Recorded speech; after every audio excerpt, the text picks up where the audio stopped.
Hello. Welcome to today's sprints. Starting just a couple minutes early because I can, because I'm home. I got my lunch. I picked up lunch on my way home. And I'm ready to sprint.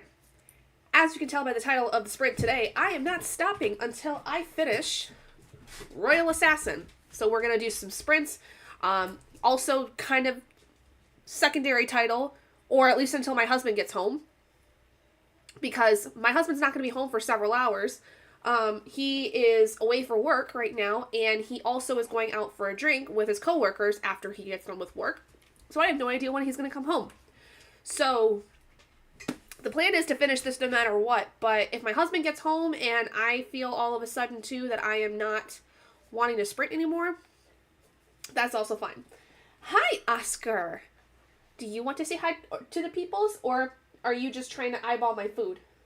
I think he's just trying to eyeball my food. Hi, Boopa. A baby. Oh my goodness. Oh, there he goes. He says, Mom, pets. Give me pets. I've been such a good boy while you've been gone. Yeah. Probably should turn my lamp on. There we go. Now we got a little bit more light. So, excuse me. According to the audiobook, I have just under 7 hours left of Royal Assassin. And I'm on 2.5 speed, which seems to be a pretty good clip for me with this. I have 402 pages left in the physical book. So I think this is manageable. I think I can get this done. So maybe we'll be here till 8 o'clock. Maybe not. We shall see. Only time will tell. Anyway, let's go ahead and jump into our first sprint. We're gonna do not a 75. We're gonna do a 45 to start off with, and I'm gonna eat my lunch, so that I have that done. But let's go ahead and get started with our first sprint. And of course, it's not showing yet. Okay, fine. Let's try again. Nope, that's not what I wanted. Hold, please. We want, not that. There we go. That's what I want. Ta-da! There's the screen I want. There it is. Okay. 45 minutes. Everybody enjoy. Have a nice warm-up for our sprints, and see ya in a little while.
All right. Hello. Hi, Chantel. I'm doing great. I'm very stuffy. My allergies are going cuckoo for Cocoa Puffs at this point in time. But we're doing all right. Hi, Kay. How are you? So I got through a whole chapter and then most of another. So let me see where I'm at.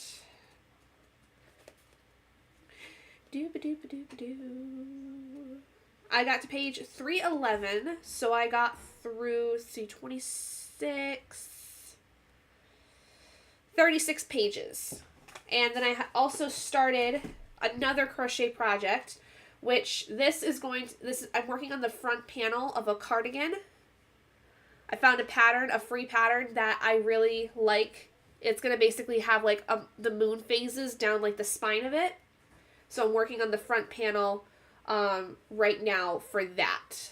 So I'm going to do red and black. So, and then yesterday I managed to get through my entire skein of white yarn for the head of my Jack Skellington. I don't know how this is going to necessarily all go together, but yeah. So the head is coming together. I need to get more white yarn though, eventually.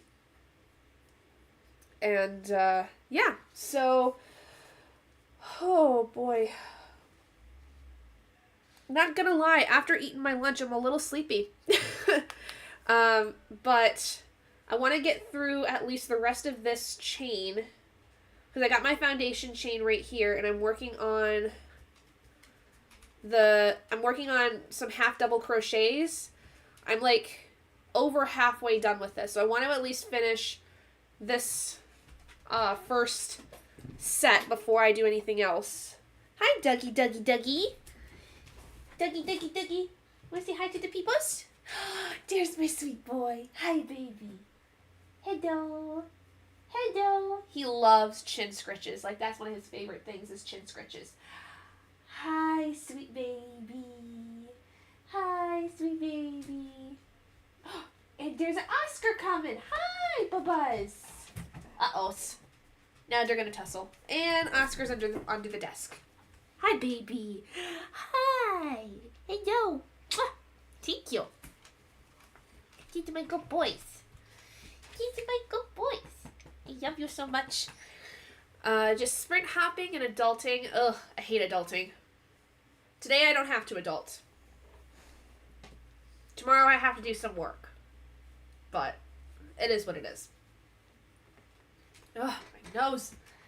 Booba. Eat a booba. Come on.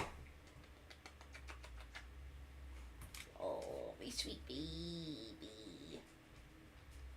I love you. Okay, bye. He says, bye, Mom. Hi, puppers. I know. My sweet babies. You're so good. Oh.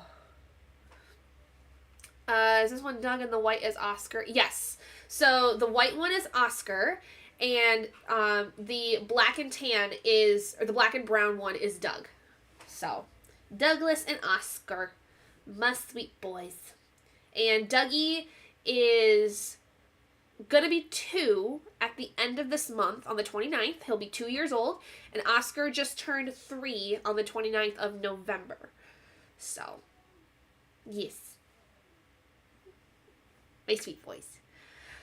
I also look like an egg today because I put my hair up, because today was, for March's reading month, we do a spirit day every Friday, and today was sports teams. So I have this jersey that my in-laws had customized for me, and I got a lot of compliments on it. Hi! Are you gonna come say hi? Says, no, Mom, I just want more scritches. I just want more scritches. That's all. That's all I want. Hi, baby.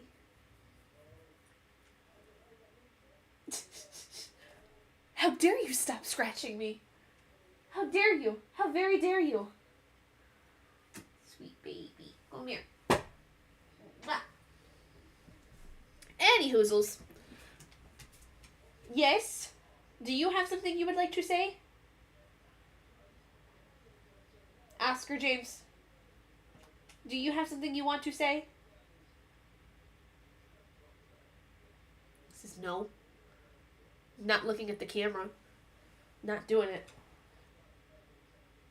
What do you want? What do you want? Huh? What? What do you want?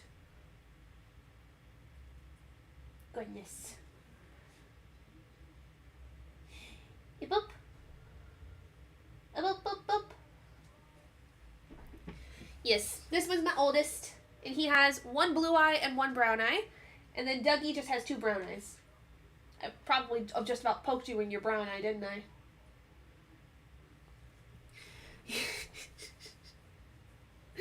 He's a sweetie. He is a big drama king, though.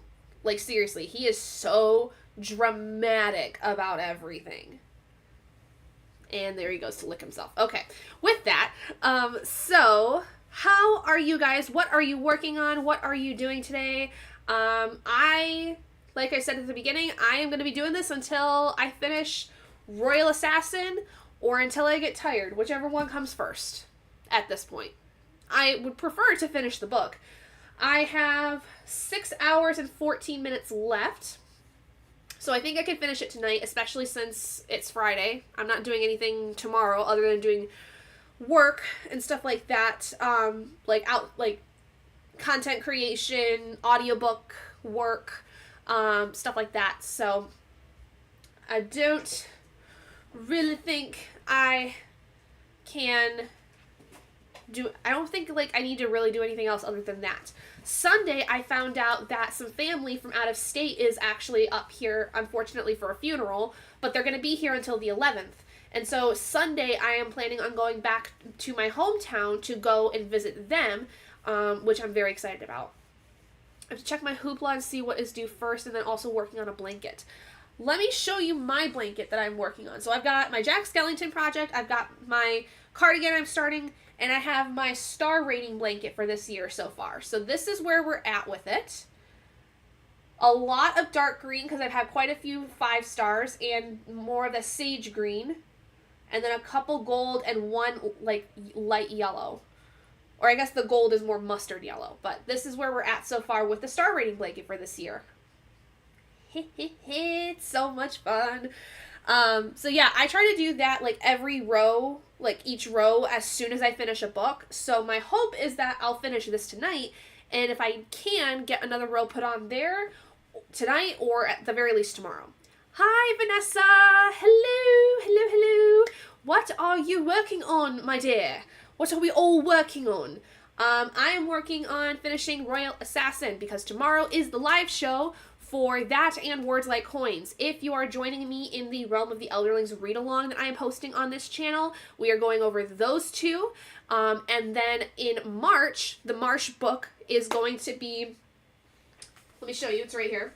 It is going to be Assassin's Quest. We are only doing one book for the month of March, and it is Assassin's Quest, which is the final book in the Farseer trilogy.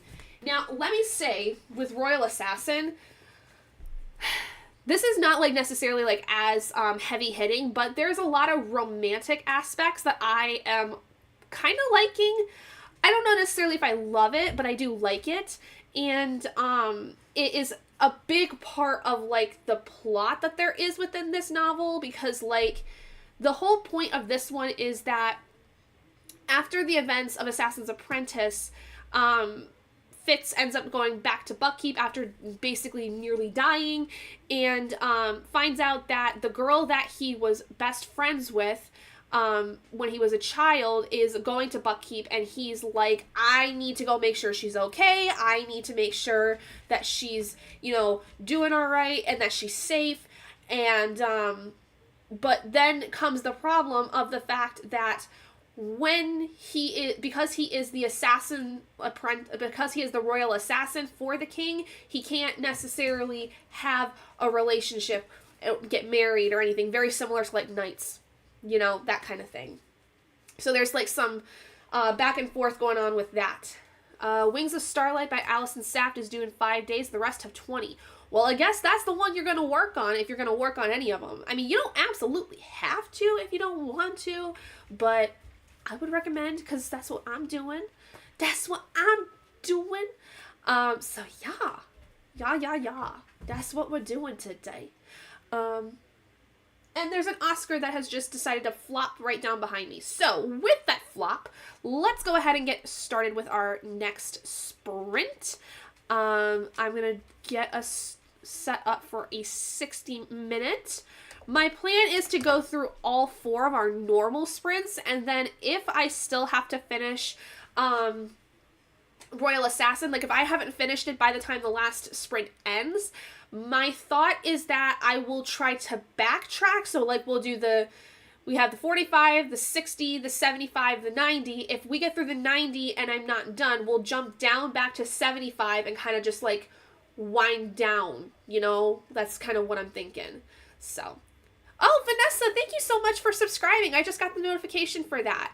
Thank you so much. That's so kind of you. I hope that you enjoy your time here, and I hope that you enjoy the sprints and everything else that I've got. So, yeah. Anyway, watching some booktube while I work on the sprint spreadsheet for now. Then I'll jump back into Magnolia Parks. Ooh, I've heard that's pretty good. I am really upset, though, now about the whole Sophie Lark thing, because I just read Brutal Prince. First, I've read this at the beginning of the month, and I loved it. And now there's all this drama with Sophie Lark going on, and I'm like, I don't think I want to support an author like that anymore, even though I really like that book. Like, I gave it a 5-star. Why did there have to be so many problematic authors? Fine. Anyway, let's get into our sprint. Alright, so we're going to do an hour, and I will see all of you guys then. I'm going to basically keep listening to my book and working on finishing my chain here for this first row of my cardigan. I'm also upset with the Sophie Lark thing because I just bought an entire series from her. Seriously, I was so excited. Like, okay, I read Brutal Prince and I loved it. Like, I loved everything about it, and I was all excited because I was going to go get the rest of the books eventually and read them and read other things. Like, and then this whole thing with her not editing out a line that she very clearly should have edited out a line. It would have been so easy to get rid of. She decides not to, and oh my freaking Lord, why do people have to be so ignorant and so awful to their own readers and their own, like, viewers of their content? Why? It is not that hard to be a decent human being and say, you know what, I fucked up basically. I'm gonna change that. I'm gonna make that right. It is not that hard. Like, why?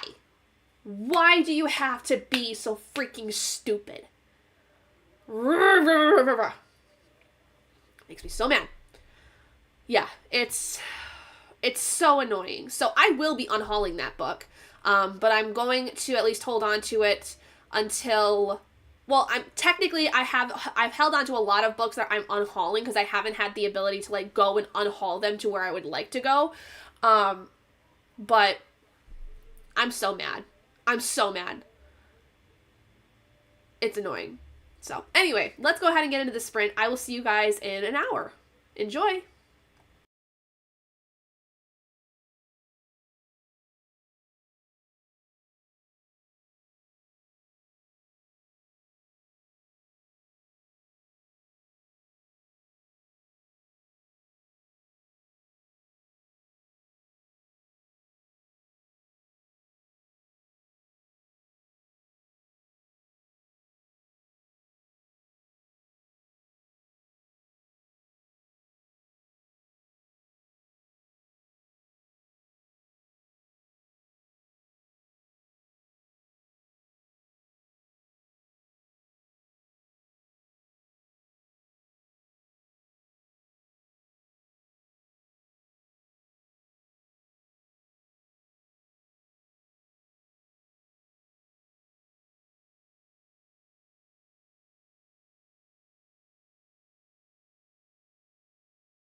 Hello. Hi, Swank. Happy cereal day. Happy flapjack day. Very nice. Breakfast for dinner day. Maybe so. Maybe so. We shall see. Alright. Give me 1 second. I'm just finishing up with the game that I'm working on right now. Okay, so that time I got to chapter 18. Let's see. 311 to 360. So 45 pages I got through that time. And I did get my first round all done for this cardigan. Hi, Raven! Hello, no worries, Vanessa. So got the first round done for that front panel of the cardigan I'm working on. I'm going to take a break from that because the next one is I have to do 10 rows with a half double crochet, and I'm just like, oof, that was rough trying to get the first one done.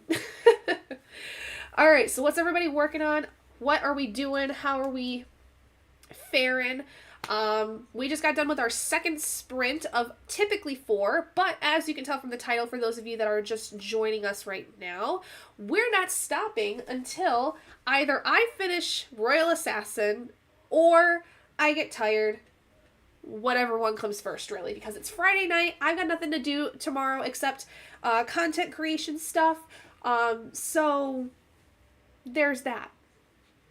We're just gonna sit and we're gonna vibe and have a good time. My husband's not gonna be home till late tonight. So we're just gonna do what we do. We're just gonna do what we do and have fun and hang out. Hi! Hello, Super Rogue. Currently reading Memoriam by Alice Wynn. Really enjoying it so far. 50 pages in. Very nice. Happy for you. Welcome to the sprints. Welcome, welcome. Hope you're having a great day. Had a great week. So let's see what is going on. So this weekend on my Patreon, you guys will get my March newsletter. If you're not subscribed to my Patreon already, it is linked down below. Feel free to peruse it if you would like. There are some things that are public for everyone, even if you're not subscribed. But I will be posting things like early access to videos and exclusive content, things like that. A little bit here and there. It's kind of more blog post-y. That's kind of what I wanted it to be like, is a little bit more blog post-y, where it's like early access to videos and then every now and then like a little like post about something. Oh, Rouge. Sorry, I read that wrong. I took French. I should know that. Oh my gosh. I'm sorry. Super Rouge. I love it. I love it. I thank you for the correction. Totally my bad. But yeah, so if you guys want to go check out the Patreon, it's linked down below. Feel free to if you would like. Otherwise, in terms of other content, I have a vlog coming out on, should be Monday, that will be on my YouTube channel for everybody to see. Just kind of like a little weekly vlog. And then I think that's it. My Instagram, you'll have my What I Read in a Week reel coming out also on Monday. And I think that's it for this coming week. Usually the first week of the month I have a lot more content-wise because I do like the weekly stuff, but then I also have like my monthly TBR, my monthly wrap-up from the month before, stuff like that. And then a lot of times for Patreon specifically, I have more content because I do a monthly book review for one book that I read in my reading of the month that is exclusive to Patreon. I have, let's see, a newsletter that goes out every month. I have, what else goes out? Usually, well, every quarter there's going to be a tarot read, because I'm a tarot reader. For those of you that are new, I am a practicing witch and I am a tarot reader. And in April, I think it's top 2 tiers, if not the top tier, they get a quarterly tarot read for what to expect with the next quarter. So, like, I did one in January for January, February, March, and now in early April, they'll be getting one for April, May, and June. So, there's all kinds of cool stuff. But Anyway, so otherwise, that's, I think, in terms of content in general. I'm trying to think of anything else. I don't believe I know. Let's see. Reading the Fantastical Library. Very nice, Swank. How are you liking it? Eating tasty food. Love that for you, Raven. It's okay. Everyone calls me Rogue before I tell them otherwise. I should have known. I read that as Rogue, but I saw the U before the G. That's just on me. Already finished 2 books this month. The carryovers from last month, but still. Same. I have a bunch of carryovers from February. Like, I have 3 more books to get through of my carryovers, and then I can get to my actual March TBR. I gave that 5 stars and finished Defiant by Brandon Sanderson. Very nice. Somebody blessed be, my dear. So gave that 4 stars. Such great books. I'm glad that you enjoyed them. Yeah, so I am a practicing witch. I'm not necessarily Wiccan. I wouldn't consider myself Wiccan by any means. I am very much... I wouldn't even say I'm Norse pagan because I work with a few different deities. I work with 2 Norse pagan deities and an Egyptian one. And my practice is very lackadaisical, where it is when I have the energy, I do spell work. Because how am I going to create spell work if I don't have the energy to do so? But my main practice is within divination, so tarot, runes, oracle cards, things like that. I typically tend to do that. I also do a lot in terms of like glamour magic. Well, not so much for a while because depression hit and it screwed everything up. But I also do a lot. I had an Etsy store for a while where I was selling intention candles where, like, I would create candles based on different intentions, like attraction, prosperity, cleansing, healing, self-love. And I had wax melts, too. And I had spell jars. And unfortunately, I closed that because I wasn't really generating a lot of business, unfortunately. And I was not really able to put as much energy into it as I initially wanted to because a lot of stuff happened in the last year, my life-wise, that it just kind of, like, fizzled out. But I still, like, if people, like, you know, I make candles and stuff for gifts, and if anyone really wants me to make something, like, I would be more than willing to make it for them, like, once off, or, you know, once in a while, for, like, the price that I would have sold them on my Etsy. Like, it's not so much right now where I can feasibly have an Etsy store, but I'm still willing to, like, make stuff, you know, every now and then. Oh, you're pagan! Very nice! I like that. I'm pretty much open to everything. Like I said, I don't consider myself one particular area because I am very much an eclectic kind of witch where I do a lot of different stuff. I recently found out one of my coworkers also is one, so that's been very fun. Being able to talk stuff about that. Because I'm dyslexic, I struggle to read more than 1 book a month. In some cases, I'd be lucky to finish a book a month at all, unless it's manga. That's understandable. You know, I know that audiobooks are really good for people a lot of times. I listen to audiobooks a lot, especially if I have a physical copy of it, because I have so very little time. And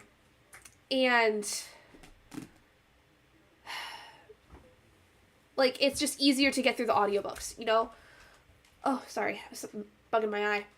Glad I got 2 books finished this month. It makes me happy. Well, good for you. I'm very happy for you that you surpassed that average. I'm very happy for you. Woohoo! Pagan readers, woohoo! It is? Oh, I totally forgot. I forgot to remove it. I'll have to make sure to fix that. But yes, the Etsy link is not going to work.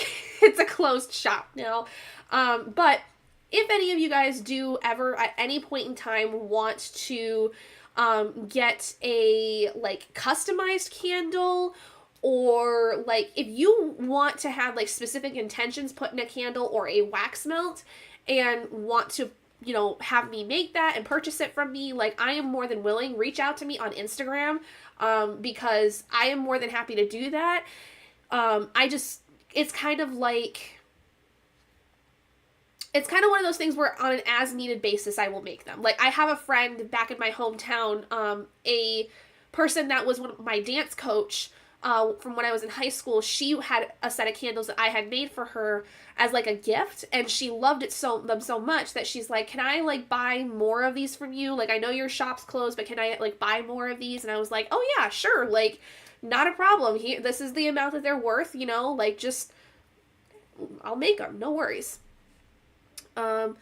Tried them, yes, but I don't like audiobooks much. I struggle to focus on them. My mind wanders if I don't have a physical book in front of me, in which case there's no point in having an audiobook. That makes sense. Okay, that makes sense. Another person living in the mitten. Whoop, whoop! Where's my mitten people? Where are my Michigan... Slow it down, Gab. Where are my Michiganders? Rise up.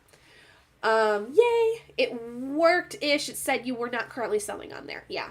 I know at the very least if it's there, it's not gonna, like, take you to anything other than being like, this person no longer sells or something like that. But yeah. I closed that down probably a couple months ago. Something like that. Yeah, it's like a couple months ago. I'm pretty sure I did... either just before or just after the new year, I closed it down. But yeah, I'll still make stuff. I even like have like little spell necklaces where they're just like little tiny itty bitty jars, that, I can make intention stuff with. And I also offer tarot readings for anyone. So if you guys ever want like a tarot reading, I can always record something and send it to you, whatever. I'm at the top of the middle finger. Okay, so, like, way up here. So, like, are you... maybe not Mackinac City, but somewhere around there. Because I'm trying to think of, like... Is it the very top? I don't know. Somewhere near there. But top of the mitten aspect, not the other part. Alright. How are you liking Royal Assassin? I read the books 2 or 3 years ago and I loved them. A bit slow, but I love them. I am enjoying them immensely. Oh my lord. So, okay. I read Assassin's Apprentice last month and... about an hour from MC. Got it. Okay, cool. Cool. That's awesome. Love that I have more Michiganders coming and hanging out with me. I love it. So Royal Assassin I like a lot. I don't love it as much as I did Assassin's Apprentice because I'm not really a fan of the romance that's kind of in here. I feel like it's very back and forth, wishy-washy, and it's like kind of annoying, but I'm still enjoying it a lot. Like, I love Fitz so much. I adore him, and I am questioning whether or not to like Verity, because Verity is a character that I kind of think is like good intentioned, but they don't necessarily like help any situations, and I'm kind of like, well, what's the point of you, basically? Excuse me, but I love this world, like, in general. It is so good. Like, I would say this is probably going to be closer to a 4-star than a 5-star, but I'm only now like about halfway through it, so we'll see. I live in Scotland. I forgot there was a romance. Yeah, it's still a troll. Hey, I'm a troll too. I'm down like way in here. I'm like right here.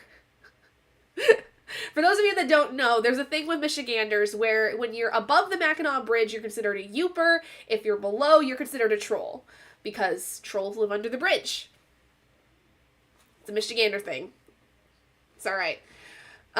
Yeah, there's a romance that, like, we meet the character that he has the romance with in the first book, and this takes place, like, when he's, like, a young adult, basically, or, like, in his, like, early 20s, and, that character we meet in the first book, he has a romance with, and there's, like, a lot of wishy-washiness, like, I love you, but I don't want to be with you, but I want to be with you, and it's annoying. It's kind of like, useless. It's a useless thing, but it's supposed to further the plot of the fact that there's got to be sacrifice made sometimes when it comes to being in the position that Fitz is in, and that is the way in which that they are showcasing sacrifice. I'm gonna blow my nose real quick. Give me a second.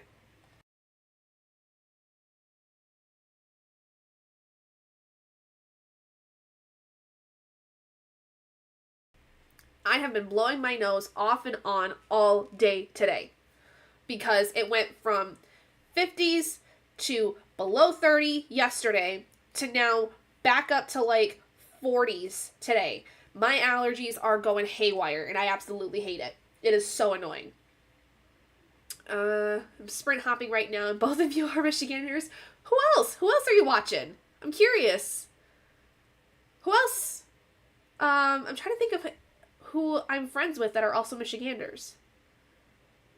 Brandy's not, Bree's not, Olivia's not.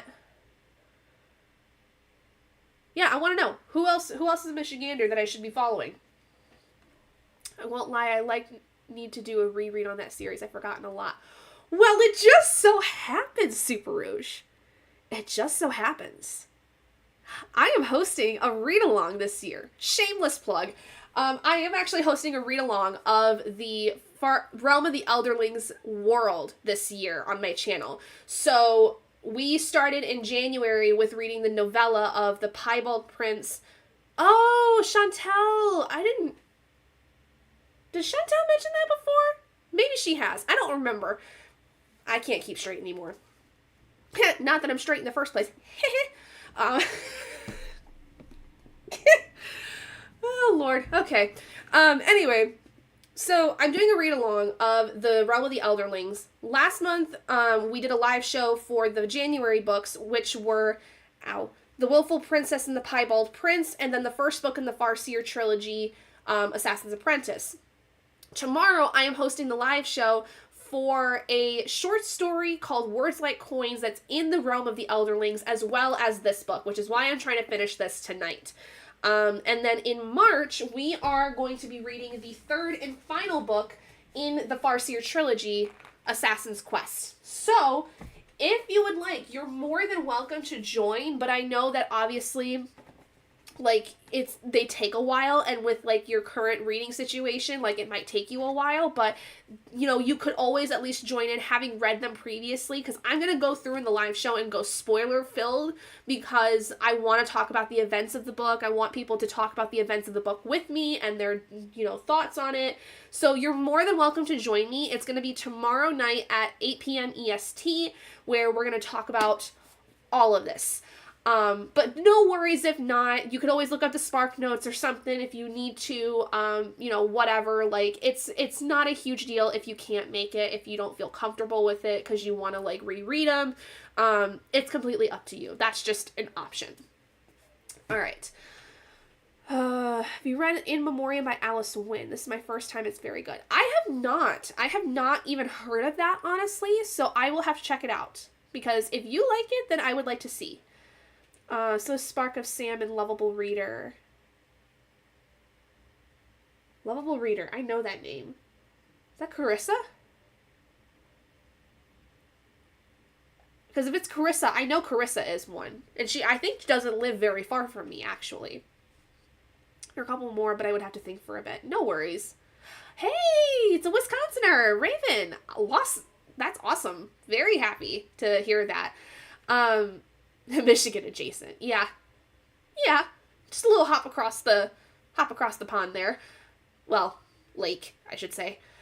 If I was to join the read-along, I'll probably be a bit behind. The only thing I remember is a dog. So, yes. So, in the first book, there is a pup that Fitz has that does not survive, I will say.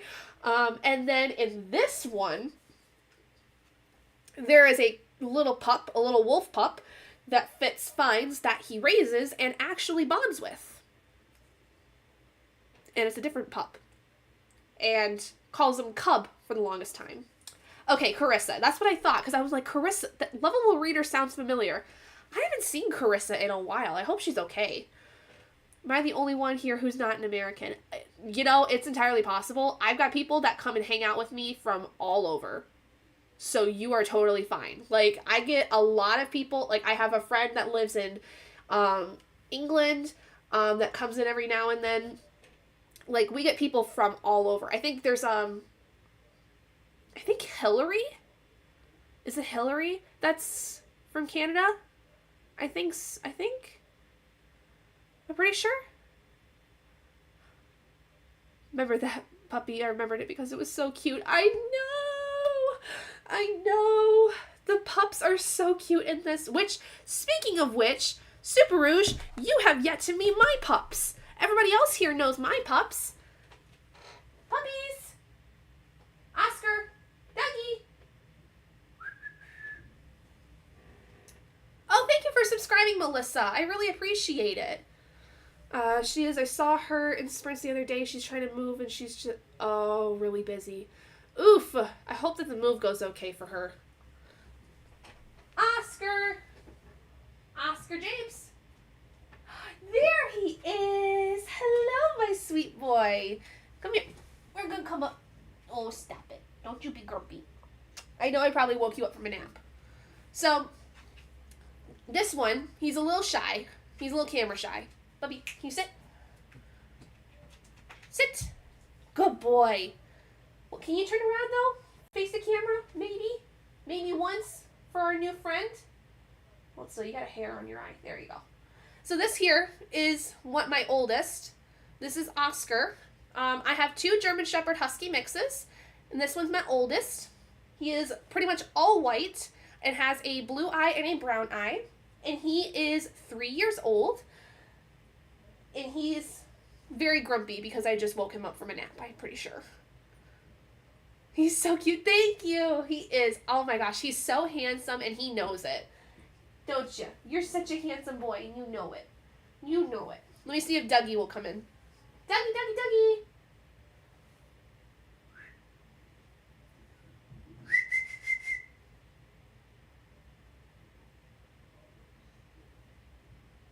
I think Doug was upstairs. Maybe? Dougie! Dougie! Where is he, Bubba? Go get Dougie. Let's see if I can find him. Give me a second. Figure out where he's at. Douglas! Dougie, are you hiding under the bed again? There you are. Come here, sweet boy. Come here. Come here. He was hiding under the bed.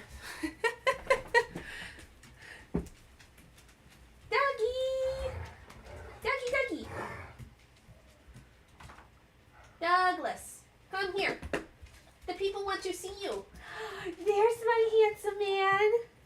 So, Doug is your standard black and brown German Shepherd look with brown eyes, and he's just gonna leave. Hi, Oscar boy. Dougie is my youngest one, and he is actually turning 2 on March 29th. So, my boys are still kind of little, but they're so cute. Love Huskies so much. I've always wanted one, but they're too expensive for me, and they require a lot of attention. They do. Yes, so you saw Dougie last sprint. He's the brownish one, but Super Rouge is fairly new, so I wanted them to be introduced to my boys. They are my loves of my lives. And Oscar is typical to hide under my desk or my husband's desk, which he's currently hiding under my husband's desk. He's right here. And he's grumpy because he's like, Mom, why do you keep putting me in front of the camera? You know I don't like it. Are you going to come up? Nope, you're going to get under the desk. Okay, that works too. Hi. And now he wants face scritches. Hi, sweet boy. Eat my baby. Eat my baby. Yeah, these are my babies. They are the loves of my life. And I had 2 Alaskan Malamutes growing up. So they're kind of similar to Huskies, where they're like that really nice built, fluffy dog. Malamutes tend to be a little bit bigger. I have a guinea pig. Name was Nidoran. Oh, I love Nidoran. Oh, hold on.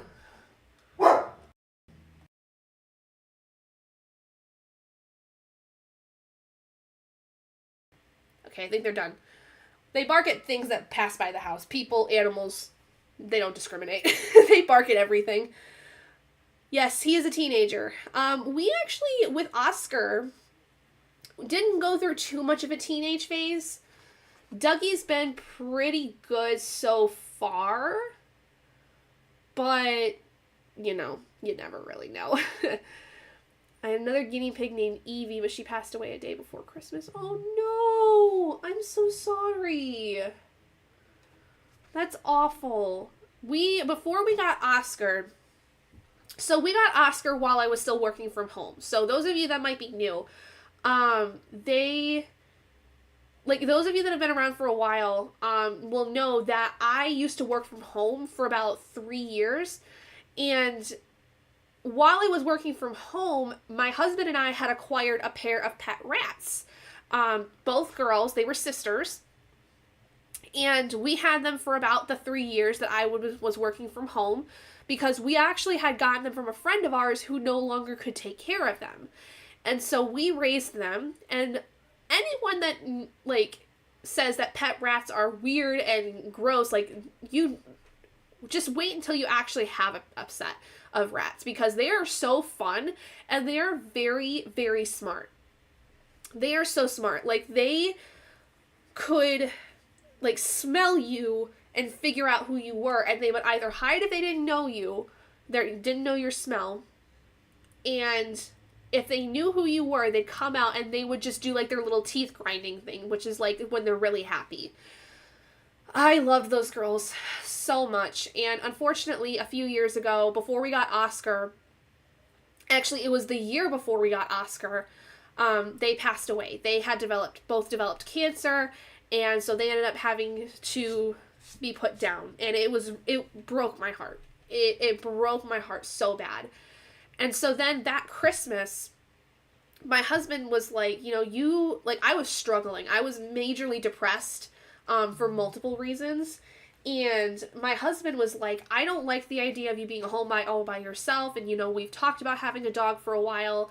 And, there's a family friend where they had an accidental litter and are looking to give away the puppies. So why don't we get a puppy?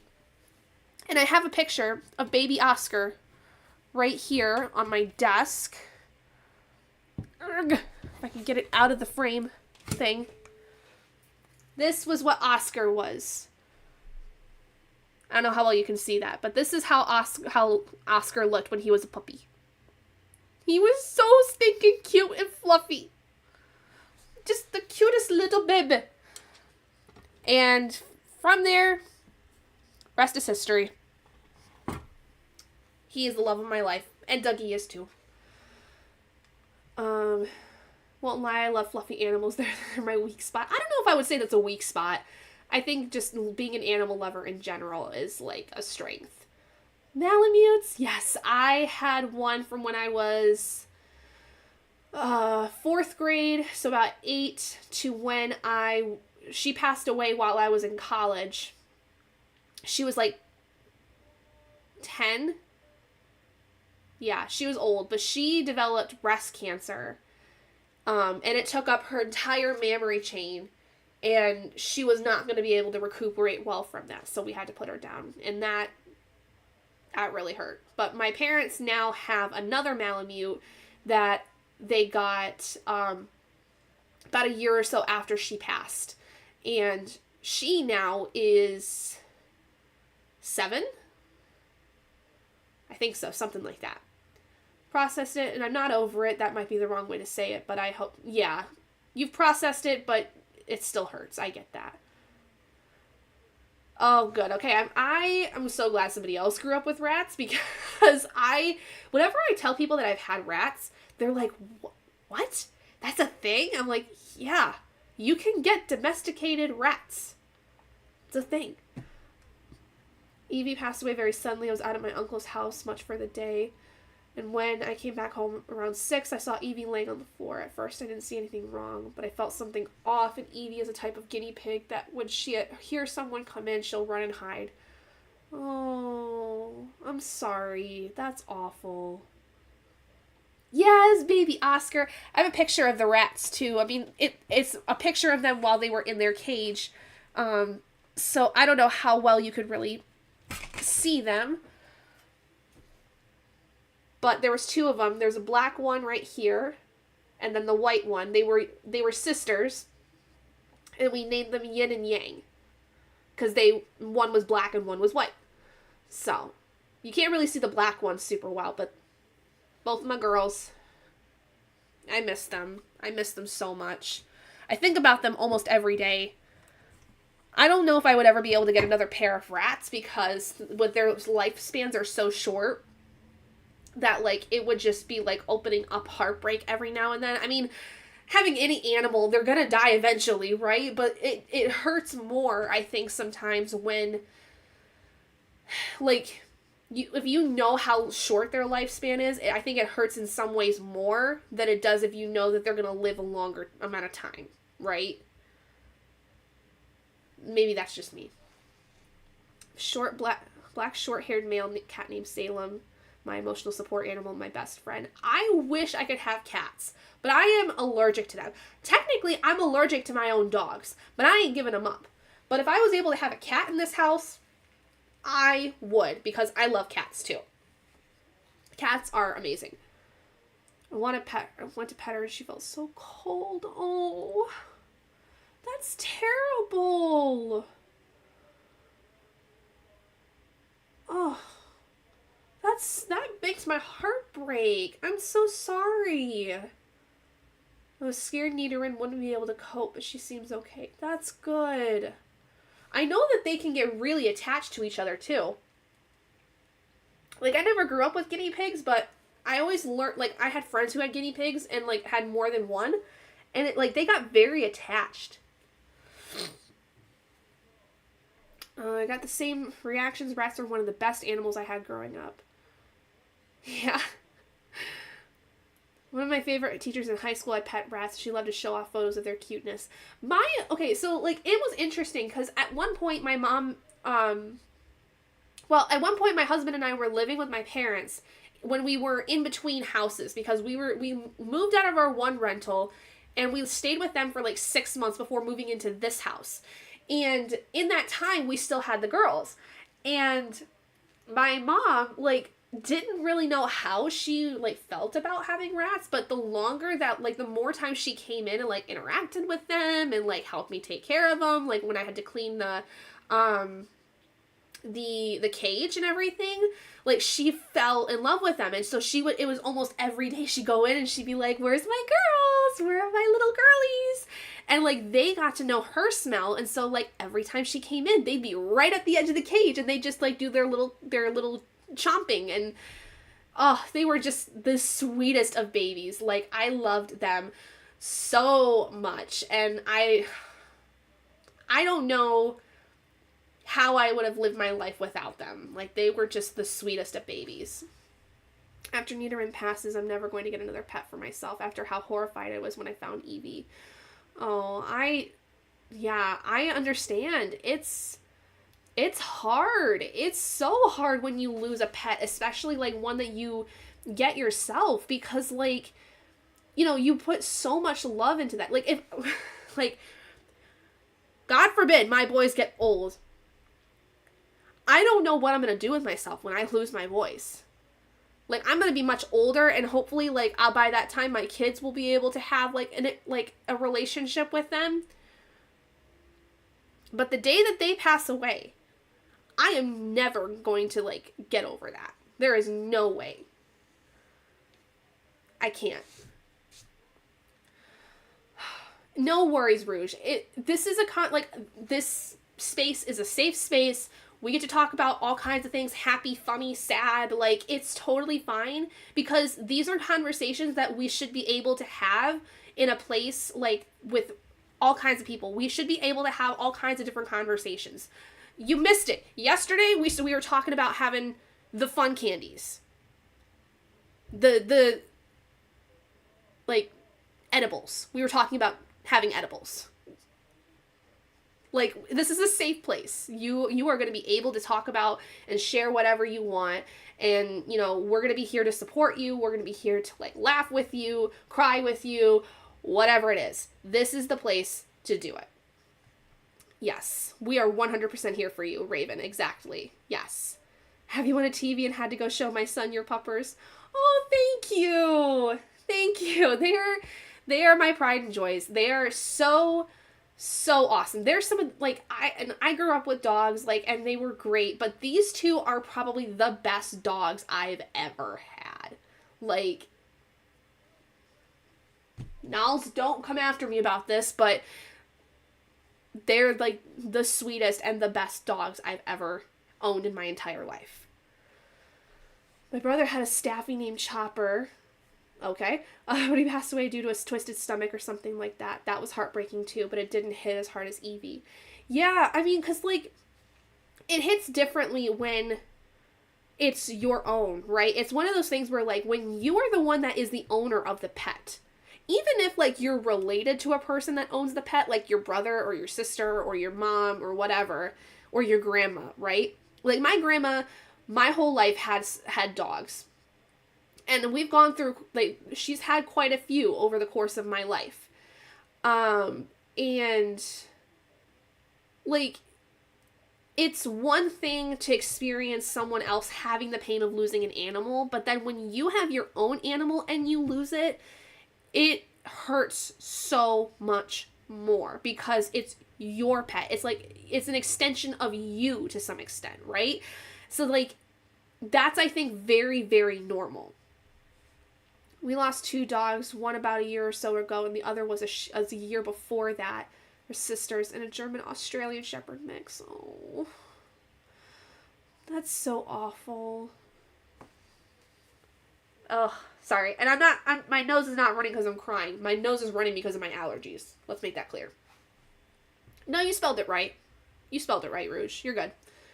Grew up around cats since I was 2, grew up with 3. The third one passed a couple months ago. They're all gone now, and it breaks my heart. One of them was my little brother's. I know him for like 20 years. Oh, I'm so sorry. That's so sad. Our oldest dog is a mini beagle. He's my youngest. The sisters, was my eldest, and one was mine. Oh. Gummies! Yeah, we were talking about gummies yesterday. All kinds of edibles, and it was an interesting conversation. It was very, very fun. Now we also have my sister's Porgy that lives here, and my nephew's dog cannot handle, so he's ours now, so she's a golden lab retriever. My first dog I had, my very first dog that we adopted, was a chocolate lab Chesapeake Bay retriever mix named Daisy. Let me see if I can find a picture of her, because I don't have any pictures, like, in my house of her, but my mom has pictures. I think I have a picture on my Facebook from, like, after she, like, when she passed away. And so, like, my,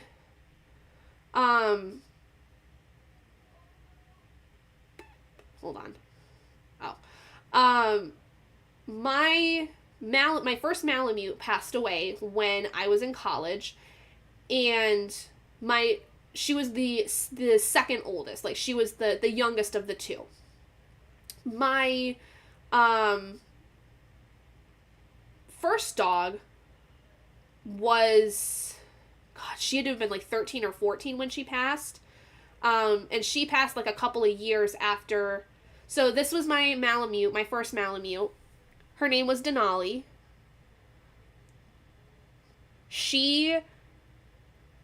It was really interesting because, like, I'll give a little backstory with her. She was, like, very timid, and when we first got her, I was attacked by my best friend's dog, like, about a year or so after we got her. And I was really scared of dogs for a little while because of it, because I was like, oh my gosh, like, I just got attacked by a dog, you know. But she and my first dog stayed by my side for an entire week. They would not leave my side while I was recuperating. Like, she refused to. And it was the sweetest thing. And then, let me see. Do I not have pictures of Daisy here? I guess not. I thought I did. I'm trying to see. Where's my Daisy May?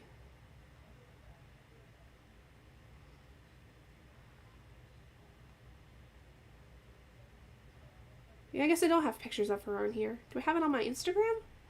Maybe. It'd be a very, very long time ago. Be like probably one of my very first Instagram posts, honestly. Nothing else. Evie loved the same K-pop group I liked. She stole my bias and everything. That's great. I also have a cat that wrapped around my legs, then walked in the door the moment that my dog's heart stopped. Oh. And a turtle. I had a turtle when I was a kid. We found a turtle. Because, like, my grandparents had, like, a pond in their backyard. And we found a turtle there. And my sister raised it and named it Avril. Because at the time, she was obsessed with Avril Lavigne. Group I love is called 17. My bias is Dino? I think so. Before Evie stole. We had a bunch of birds throughout the years. And son wants more for his birthday in April. Oh my gosh. Birds? I don't know about birds, y'all. Like, I'm open to any animal, but I don't know if I could deal with birds. I really don't know. It's like nothing against them, but I think the noise would be something that I would struggle with. Okay, we're going like far, deep into my Instagram for this, okay? And we're at the end, and there's no sign of Daisy. I thought I had a picture of Daisy May. Anyway, she was a cutie. She was super sweet. He had a turtle. We had fish, snake, fish, sharks, and lizards. A whole menagerie. You're not the only one. My father-in-law has a tarantula, a snake, 3 dogs. There's a cat in the house that belongs to my sister-in-law. And I think at one point he had birds, but I don't remember. Yeah, I understand the salmonella thing. Yeah, you just gotta wash your hands. When I was a kid, we had a fish tank and we had like a little baby shark. Like a little one. Itty bitty. And a boa constrictor named Poofta. That's so cute. Turtle is a rescue is upside down in the middle of the road after being run over. Oh no. Yeah, that's what we had. The sharks. They were basically like the ones you get at the fish stores. Like at the store. You know, just like little itty bitty ones. My neighbor had pigeons. That's fun. You can cover the cage with a blanket to tell the birds it is nighttime. Yes, but in the experience I had with my father-in-law's birds, that still didn't shut them up. A couple years ago, my grandparents' cat was sick. She was old, 14 years. They went out of town and thought she might pass while they were gone. They always ask me to watch the pets while they're away. Yeah, you know, it's really weird sometimes, like, with pets like that, because my cousin had a German Shepherd, all black. And he was very, very young. Like, he was maybe not even 2 years old. And she and her boyfriend at the time, now her husband, they went away for vacation, and then she came back and the dog died. And the person that watched them was like, I don't know what happened. I gave them food, I gave them water, like, they were fine when I left, you know, after, like, letting them out and, you know, everything. And he just died. He was, like, not even 2. And, like, they basically, I think they found out that he basically had, like, an enlarged heart or something like that. If I'm not mistaken. But it was devastating. Because he was, like, so little. My eldest was younger. We had 2 other turtles. Just never fed them slugs. No, don't ever feed them slugs. Ugh, yuck. So glad I don't live in America. There are some animals out there that I'm scared of. don't ever go to Australia then, because there's giant spiders that come out of your toilets and snakes and no thanks. Feel that birds shouldn't be caged. I agree. I don't think I could ever have a bird because, like, I wouldn't want to confine them in a house. It's really hard to watch that. Like, they should be out in nature. Small or not, I'd still be scared of that shark eating me as I slept. Right, no shade to bird owners, just, you know, personal preference. Feeding them clean cat boxes, pets, and love. I checked on Isabel and tried to keep her as happy and healthy as I could. I fed her water, cleaned her, and such. She was really sick. Yeah, unfortunately, that sometimes is the case. I have a playground for the birds so they can come out and play, but because of the dogs, the beagle, which is a bird dog, you're right, and the cat, we have to be careful when we let them out. But they can be trained. Yeah, they certainly can. Like, you can train any animal, truthfully. Like, you can. And you can train an animal not to go attack another animal.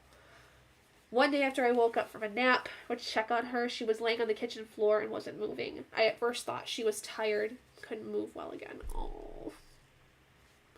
Turtle will eat just about anything you put in the tank, but slugs. It will smell up your house worse than dog. Gross. So I went to check on her and do the care things for her and found she was gone. I don't blame you, Raven. I don't blame you at all.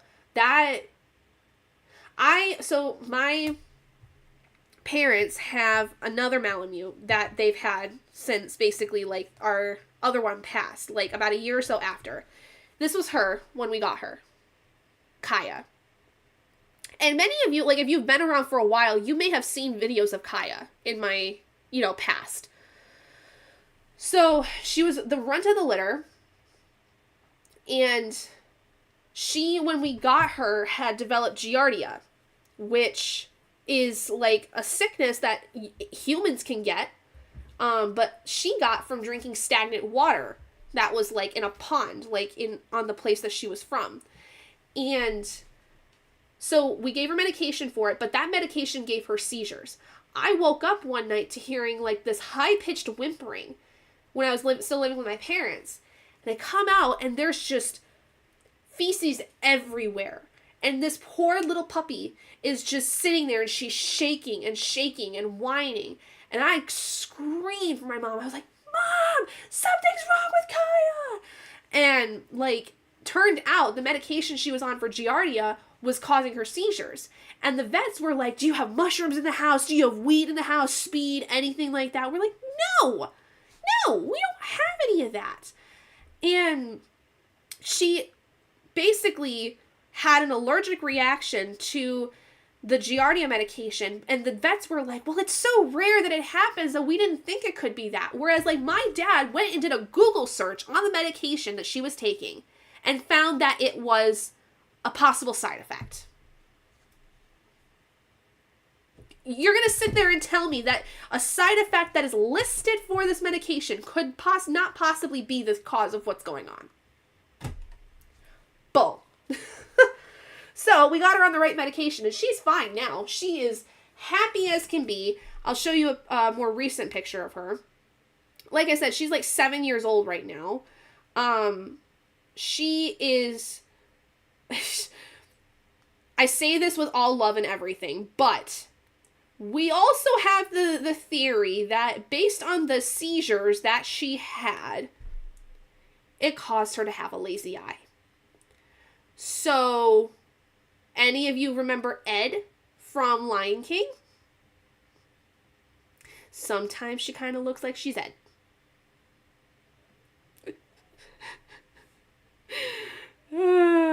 She's a good girl, though. She's a sweet girl. Let me see if I can find a good picture without anyone else in it for privacy reasons. Oh, there we go. That's her now. That's Kaya. She's a good girl. She's a turd, but she's a good girl. Let's see. My youngest really wants to be an animal rescuer when he grows up. It's a really fulfilling thing. like, to be an animal rescuer. I can imagine. I can barely handle having Nidoran in a cage, but if I didn't, she would literally eat my wallpaper. Yes, she was a runt. Hi, Courtney! Welcome! Had a neighborhood cat I called Persian. I met him in 2020 and he helped me get through the lockdown, and 2 months ago he got dementia. Oh, that's awful. Especially like when you know that they're sick and they just get worse and worse. Yeah, it wasn't your cat, but you loved him. Oh. Oh, you have a lazy eye. Really? Well, I apologize for the joke then, because that might have been offensive. I'm so sorry. No, but it's, for her, she, like, it's every now and then it'll drift. And then, like, if you get her full attention, she's got both of them on you. But then sometimes, like, it'll just kind of drift to the side, like, especially if she's trying to look over to the side. Like, that one eye will go further than the other one, and yeah, I apologize if that was offensive. That was not my intent.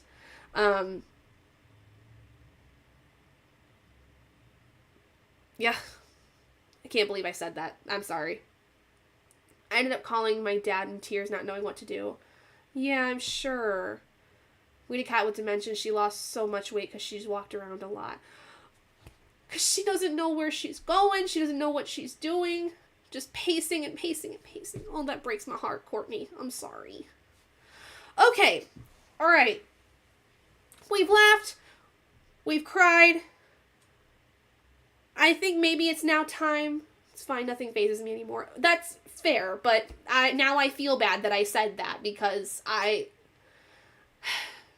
usually really good about not saying things like that, and I just got too comfy. Pets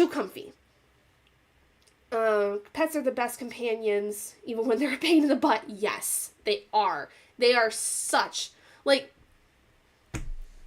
I wish I could catch on camera times where my dogs, where my boys are just absolute turds. Because they can be. They can be right jerks. But as soon as you put the camera on them, they shut up. They clam up. And then you have no evidence. It's annoying. Worked in a care home with dementia patients, so I knew Persian had it, even though I didn't know cats could get it. Yeah. I mean, I would think that anything with a brain could possibly get dementia, truthfully. Like, any animal that has a brain would be able to get it, because dementia, it's like a loss in faculties, essentially, right? Any pet I've known would comfort me when I cried or was sick. Oh, my boys are so good about that. Like, I've gotten sick so many times in the last year, mostly because I work in a school. So everyone passes it around, and then I get it, and it's just no fun. But my boys are great with comforting me. They snuggle, and they just love on me, and I love it. It's okay, we're human. We say things we don't mean. It's literally okay. Well, okay. Appreciate you. That's very kind of you to say that. I apparently am having a hard time formulating words. It's alright. I have no idea. Okay. Something just popped up on my phone. Alright, so sometimes if you can't joke about things, then what's the point, you know? If you don't laugh, you cry. Very true. Very true. Like, and I am more than okay to make jokes about myself, like self-deprecating jokes, self-depreciating jokes. I am here for. I will make jokes about myself no matter what. Like, I will, some of you may know, I talk about a lot of things, and sometimes I make fun of myself, because if I don't, I'm gonna cry. Like I say all the time, I'm a goofball. I, do all these things, and because sometimes if I don't laugh, I'm gonna cry. All right. With that being said, how about we get into our next sprint, everybody? Does that sound good? Does this sound good if we get to our next sprint? We're going to do a 75 minutes, so hour 15. What am I going to do during this sprint while I listen to my audiobook? I don't freaking know. Maybe that's why Oscar doesn't like being on camera. He knows he can't act up. He knows. He knows when I put the camera on him. It doesn't matter if it's a FaceTime call, if I'm recording for my vlog, if I'm streaming, if I just want to take a cute picture of him. He knows. When I put my phone up, he's like, no, Mom. No, no, no. Hi, Lily. Welcome. Glad you're here. Thank you. I love the chats, too. I love the chatty bits of any streams. But it is time to read. Sorry, my friend messaged me on Instagram. Distracted. All right, here. Let me go ahead and get our timer set up real quick before we start. I'm going to do 75 minutes. So, let's see. All right, we're going to switch on over. So, let's go. Oh. There we go. I forgot that I turned that off. Whoops. I joke about myself a lot, and I also don't think things about things I say either, and some things I say come across as mean or offensive, but I never mean it that way. I just don't think before I speak. Yeah, sometimes I forget that I need to put my filter back on and, like, be careful of what I say. Hope to get to the next chat time. I'm sure you will. Have my book ready to go. Yes! Kay's got their book ready. Let's go! Alright, so, hour 15, everybody. Have a great time with this. Go do what you need to do, whether it's reading or productivity stuff or whatever it is. Enjoy. I will see you all in an hour and 15 minutes.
Okay. Let me see where I was.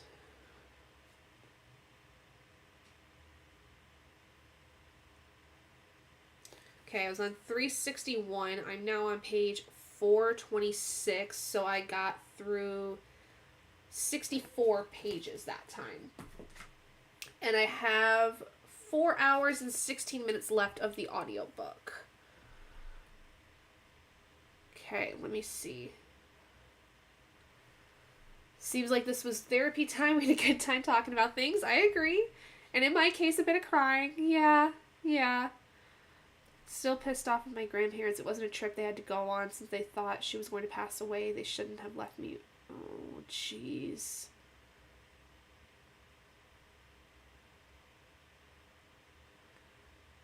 Oh. I'm sorry, sweetie. Hi, Monique. Hello. I am not drinking water, okay? I have a pop. But I will be switching over to water, actually, here in just a minute. Trying to stay awake. Let's see. Alright, Courtney's out. No worries. Sorry. Sorry, guys. I thought the timer would have got you more so than me. My bad. Alright, so got through. I filled out a little bit of my bullet journal. I got another row done on my cardigan for the front panel. Looked up a couple more patterns I'd like to do. Wrote down like a to-buy list for like the types of yarns I need.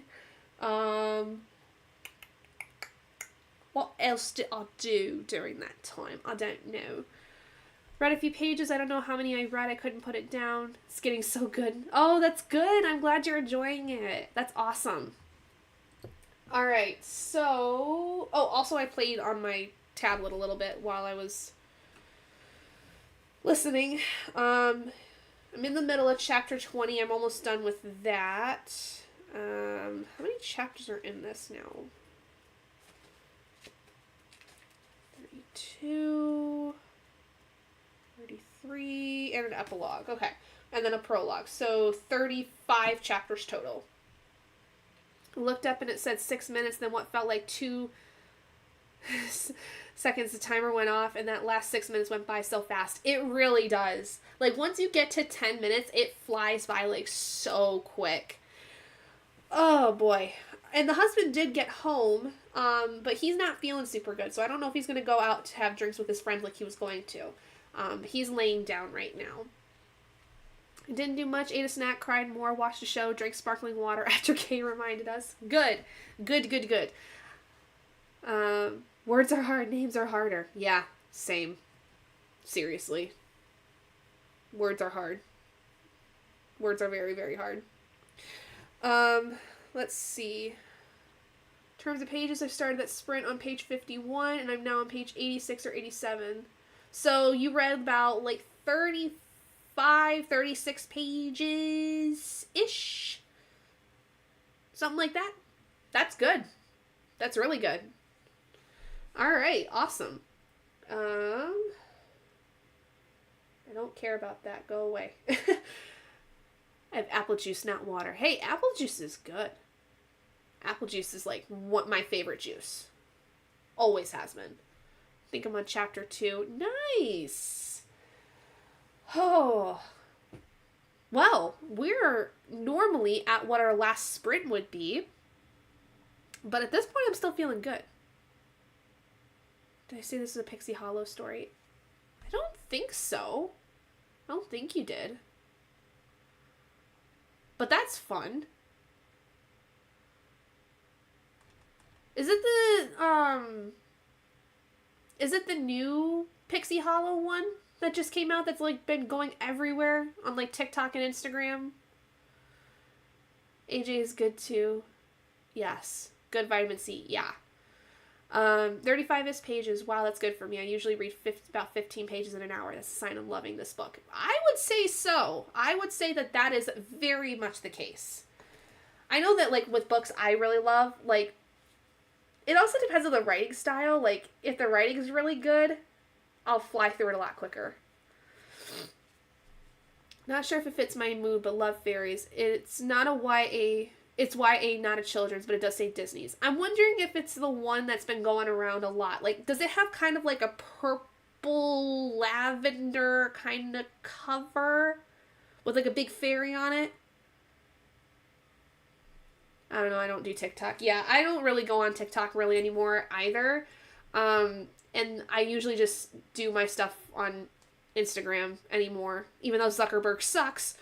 But how else am I supposed to get short form content out for you guys? I don't know. It's funny you say AJ for apple juice because I had a friend whose name was AJ and I used to call her apple juice. That's funny. Yeah, Wings of Starlight. That's what it was. The Allison Saft book. Yep. Okay. I didn't realize that.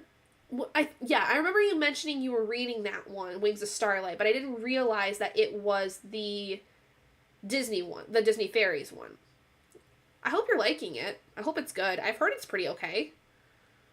I have all the Twisted Tales books to date, and I've read one of them. I think I'd like to go back and try to, like, start from the beginning of, like, the timeline, because I know that there's, like, a certain order you should be reading them in to some extent. Like, they're all companion books, but I think that there's, like, at least either publication order or there's, like, a certain order of the Twisted Tales series that you should read. I'd like to go through and read all of them eventually. What's TikTok, like a clock?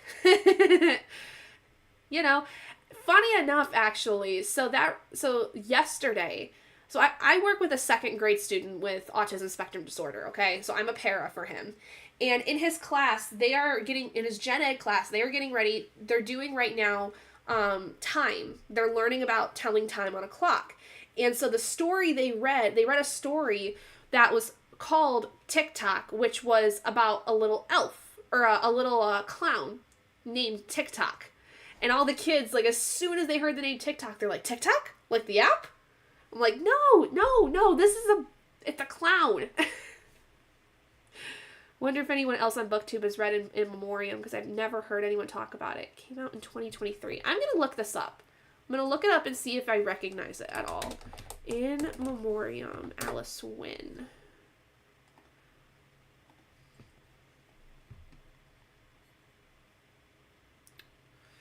Doop-a-doop-a-doo.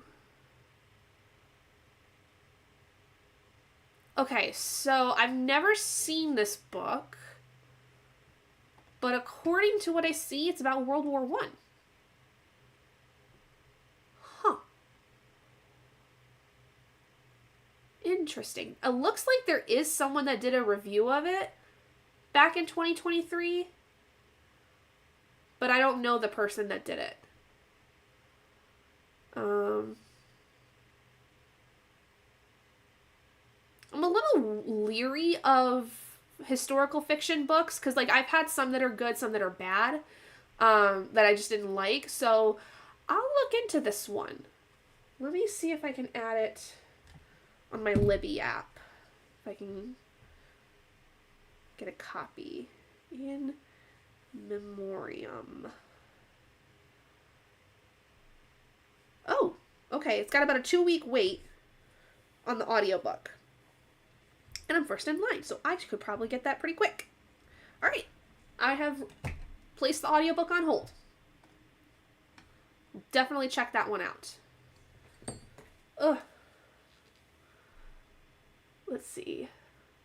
It's okay so far. Might just be my mood. It was this or Akamath, but this is due in 5 days and that one is 15 days. Yeah, Akamath will also take you a long time. Yes, like a paraprofessional. That's my job title. I am a paraprofessional, so I assist the students with, like, their assignments and, you know, kind of getting them to stay on task, things like that. And I work specifically with a kid who has autism spectrum disorder, and he is mostly non-verbal, but he's, like, he can echo you saying things. He can echo words he hears and sounds he hears. he can ask for some things with like gestures, but he's mostly nonverbal. Tick-Tock is a character in the Oz Book series. Oh, I forgot about that. You're right. I suck at telling time on a clock, especially when it has the Roman numbers. Oh. Yeah, most kids, like... Yeah, the Roman numbers I can totally get, because once you get past, like, 8, it can be really difficult to, like, figure out, oh, that's 9. And then, yeah. Set in 1914. It's about these two boys, Henry Gaunt and Sidney Elwood, and they both enlist in the war, and they may or may not be in love with each other. It's hard to tell. Ah, okay. Gotcha. Ooh, if it's gay, that makes me want to listen to it more. Because I'm all about supporting gay characters. Is it well written? Like, because I know it's written by it's obviously a female author. There's been some, like, hit or miss things with female authors writing male romances of any kind. So, we'll see. Just thinking that maybe we should bring up Hoopla on the TV and let the whole fam listen to it. Maybe. Wish I had some assistance in my schooling. I have learning difficulties. I'm dyslexic and my teachers didn't want to help me. That's unfortunate. That's really awful. I mean, like, I know that we have a lot of kids in my building that probably need a para, but we don't have enough people to be able to accommodate every single one. And there's some kids where, like, they really probably don't need one, because they can manage fine on their own, like, especially some of our older kids. But we still, like, based on, it depends on their IEPs, too, because, like, if their IEP indicates that they are in need of services with a paraprofessional, that's one thing. But we have a lot of kids, too, where, like, they need those services, but they don't have the ability to get them, unfortunately. And, like, I'm thinking one kid in particular, he probably could be fine without one, but he needs a lot of redirection, and you can't necessarily rely on the other students to redirect them, which is unfortunate. So his para needs a lot of, like, okay, this is what we're doing, because he is very imaginative, and he will go off in his own little world while in the middle of a lesson. Like, he's capable of doing, like, a lot of things, but he just is, like, off in his own world a lot of times. And you kind of got to bring him back. Yeah, it's gay, and yeah, I think it's well written. I'm very much enjoying it. It's a slow burn gay romance. I'm just yelling. I want them to kiss. I love that about slow burns, though, because, like, you get the feet kicks, and you get, like, the little arms like this, because when it does happen, it's so exciting, and it's like, ee! You turn into a dolphin. And watch some of the movies. Maybe we can just reborrow it. My son is going to watch Grey's. And it is, yep. It's spitting a little bit of snow over here. It's not sticking, but it's definitely, like, it's not a mix of rain and snow. It's definitely snow, but it's not sticking. It's too warm for that. Like, what's the temperature out right now? 36. It's 36 degrees out right now, and it's spitting snow, but it ain't sticking. And I don't want it to stick. Okay, my other snowing, Raven, that's what she means. But in Michigan, that's like a curse word, like a really bad one. Because we, like, this time of year, we hate the false springs that happen. Because, okay, in Michigan, here's the thing. In Michigan, we have winter. And then there's this little bit of time in March where usually it'll warm up just a little bit to make you think that it's going to be springtime. And then it snows again. And it's cold again. We call that little bit of spring a false spring. And the snow that comes in after that little bit of spring is what we call second winter. Because it freaking sucks. And usually we don't get into actual spring until maybe at earliest the end of March, but definitely not until April. I was like that. I spaced out a lot in school. I still do space out, but I find it hard to focus on stuff that if I'm not in the mood for it. That's a huge thing though. If you are interested in something, you are going to put more attention to it. That is fairly normal. That's a normal thing. For some of my friends that I work with, my friends being the kids, some of my friends that I work with, there's some of them, especially that are nonverbal, where you don't even know what exactly is going on in their head, but you would like to just be able to dig in there a little bit and be able to see what is going on inside their brains, because it must be a fun time, because sometimes they just sit there and they giggle and they cackle and you're just like, what's so funny? I'm just sitting here helping you with your math homework. This is, and you're giggling. What's going on? Yesterday was melting a wee bit, then blizzarded for a bit, then threw little fairy-sized balls at us. Yup. We've not had snow this winter, which for Scotland is weird. I love snow, but this year we've just not had it. Interesting. I wonder why. Well, I actually can probably take a big guess. Global warming, anybody? Swear. It is a swear word. Sometimes if you say the word out loud, it thinks you are summoning it. True. And don't ever cuss out Mother Nature in Michigan, because she will hit back hard. Some kids who have autism do really well when communicating with sign language. We do teach some sign language to some of our kids, like very basic stuff, like more, please, thank you, and help, and sit, and like stuff like that, stop. We teach like little basic things like that for them, but some of our, we also have kids that use what are called AAC devices. They're basically tablets that are equipped with a program that has all of these different words and phrases in it, and they are able to use that to communicate. They tap some buttons and it helps them create a sentence or a request or something like that. So we have 3 kids in our autism spectrum disorder room, which basically is like a separate room for some of our students that have more severe forms of autism. And it's basically like where they do the bulk of their work in there, but then they push into their gen ed rooms. I work with one of the students right now in that room, and he has a tablet, but he likes to play around with it a lot. Like, you really can't tell whether or not he actually needs something unless he's pointing at it, or he's like taking it, or something like that. You can kind of guess, like, the more you work with these kids, you learn their habits and you learn their little mannerisms. Like this kid, like, I know he knows when it's snack time, and so he will be like really upset if he can't get a snack, or if he has snack in the ASD room, but then we go to the gen ed classroom where the rest of the kids are having snack, and if he doesn't get a second snack, he gets real mad. And I'm like, dude, you already had your snack. You had your snack in the other room. Just because we come to this room and all the kids are eating their snacks doesn't mean you get a second one. That's not how this works. We taught my youngest some sign language when he was still nonverbal. It helped some.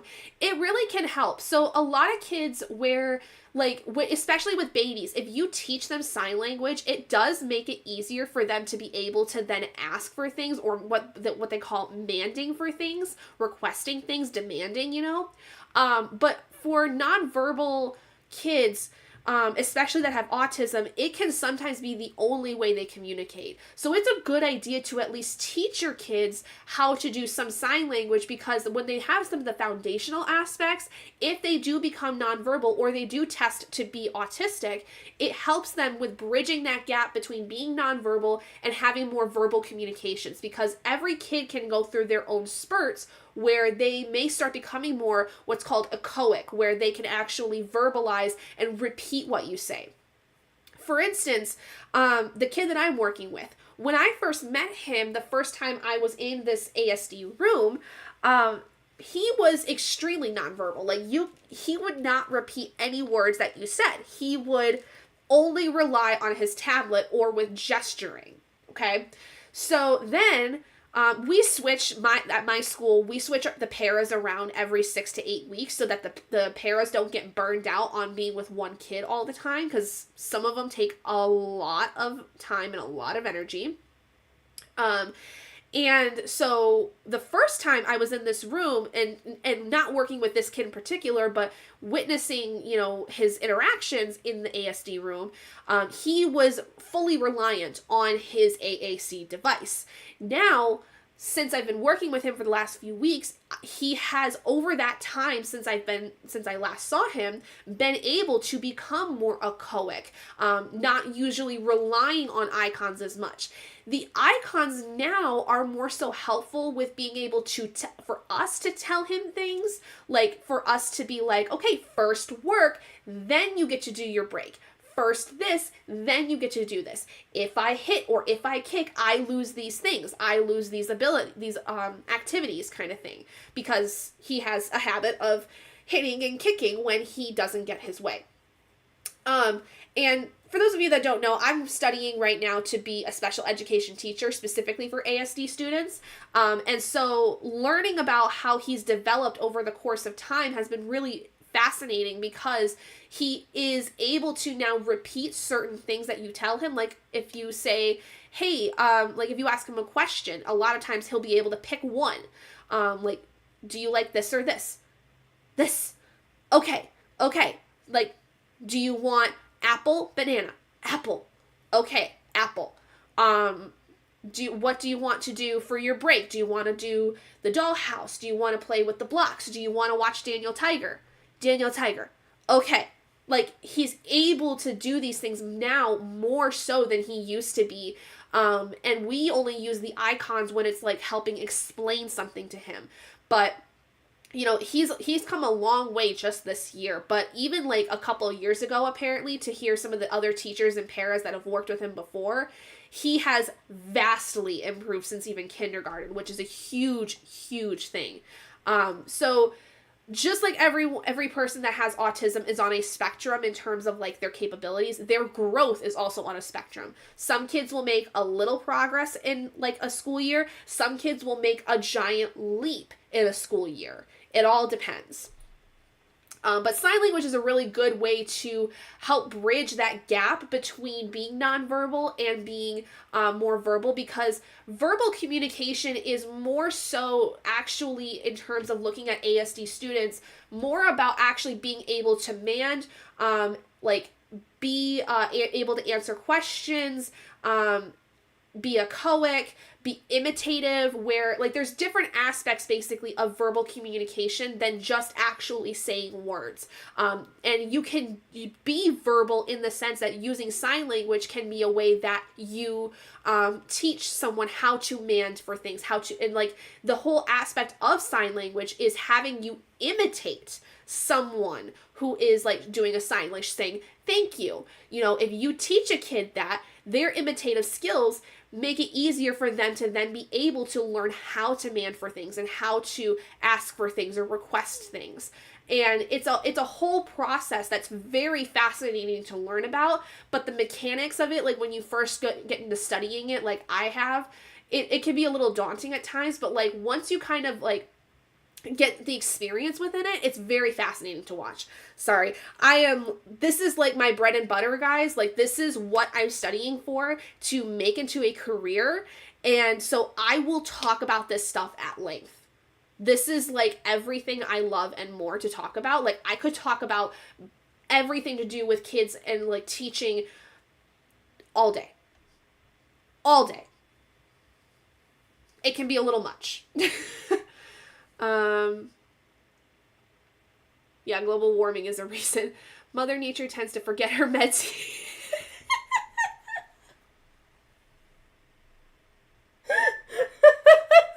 I'm gonna use that the next time we talk about how Mother Nature's being persnickety. She forgot her meds. I love that, Kay. Is it weird to admit that when I'm anxious or having a panic attack that I speak to myself in Korean? Not at all. Whatever it is that helps you calm down is what helps you calm down. When I get panicky, I talk to myself a lot. Not in Korean. I know very little Korean, if any at all. But I will talk to myself a lot when I'm getting anxious. And my husband's like, "Are you okay?" I'm like, "I'm just having a conversation with myself. It's okay." Wisconsin should have got some, but it likes to hold out until it gets over the lake and drop it on us. Yeah, the jerks. For context, I'm studying Korean because I want to live and work in South Korea one day, so I'm learning Korean and I love the language and culture. I was trying to teach myself Korean. At one point, I was trying to teach myself Chinese, Japanese, Korean, Ojibwe, which is a Native American language, French, Spanish, and I think that was it. I was trying to learn all 6 at the same time. Do not recommend, especially learning the Asian languages all at the same time. It's way too confusing. We got some here, it's not enough, and it keeps melt freezing. Yeah. I'd love to live in Alaska. I would love it so much.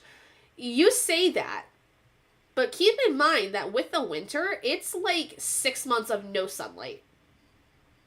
And I have a friend who lived in Alaska for about a year, and and she said that she wanted to go there because she loved the snow and everything and wanted to like experience that. And it was rough.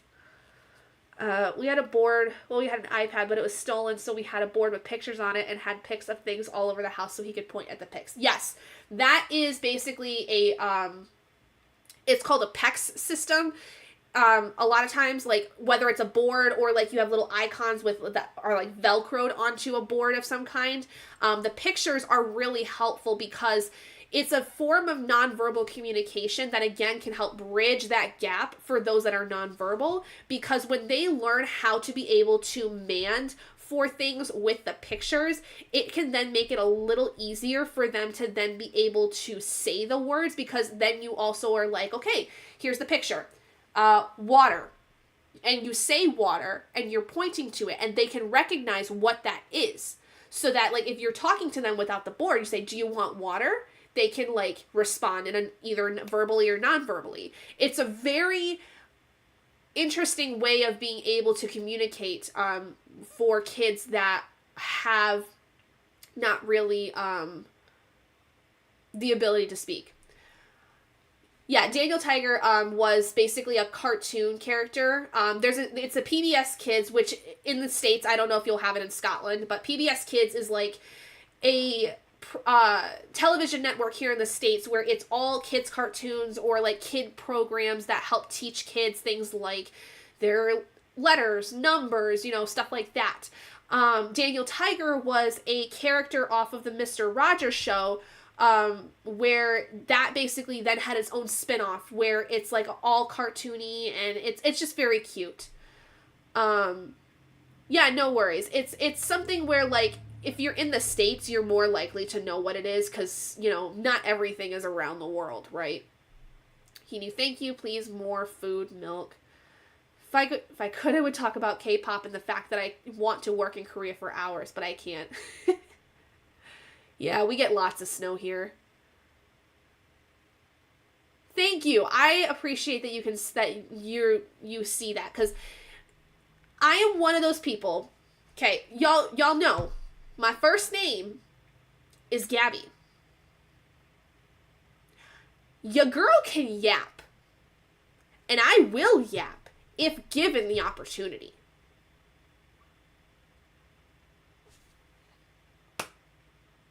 And I will not stop until you tell me, hey, you're being a little bit much. Had them Velcroed all over the house. Yeah, that's a great way to encourage more verbal behavior while still providing a nonverbal outlet for it. I love that. I'm a para in an access unit for students with neurological disorders / autism. We have kindergarten and first graders, 8 students in total. They are so smart, just different in how they show it. Exactly. I hate the fact, okay, I'm going to get on a soapbox here. I hate the idea, the rhetoric that kids with autism, especially ones that are nonverbal, are not smart. They are so freaking smart. They are just able to do things in a little bit of a different way. they are still able to do basic addition. They are able to still read CVC or, like consonant, vowel, consonant words like cat, bat, rat. They're able to read those words. They are smart enough to figure that stuff out. They just either take a little bit longer than most people, or they have to learn it in a different way. Not everybody learns the same way. And those that have autism have to be taught in a particular way that fits them. And every kid is different. It pisses me off, this idea that kids with autism are stupid, that they cannot do things just like a normal kid can. They fucking can. And anyone that tells you different is a fucking moron themselves, because they don't understand how a person with autism actually is. It really pisses me off. Because every single one of my kids that are in our ASD program, they are so freaking smart. They learn their routines. They know how to do things. They even do things on their own without having to be prompted to. Sometimes you have to get them to do it because they're a little stubborn, right? Just like any kid. You get a kid that doesn't want to go, go outside for recess because they're stubborn. You get a kid that doesn't want to do their work because they've already done so much work, and so they're going to be stubborn. They are so freaking smart. They are just able to do things in a way that is different than your neurotypical people. And I fucking hate that there are people out there who are going to discredit any kid that has autism or any developmental disability or any mental disability or cognitive impairment or emotional impairment. All of these kids are capable of doing what they can, and they are capable of doing so many things, but there are fucktards out there that say they can't, and it makes me so mad.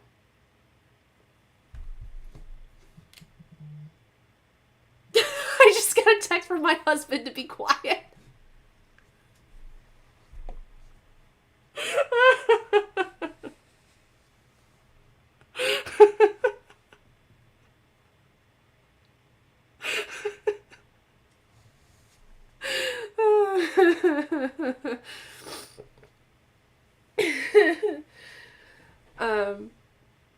Okay, whew.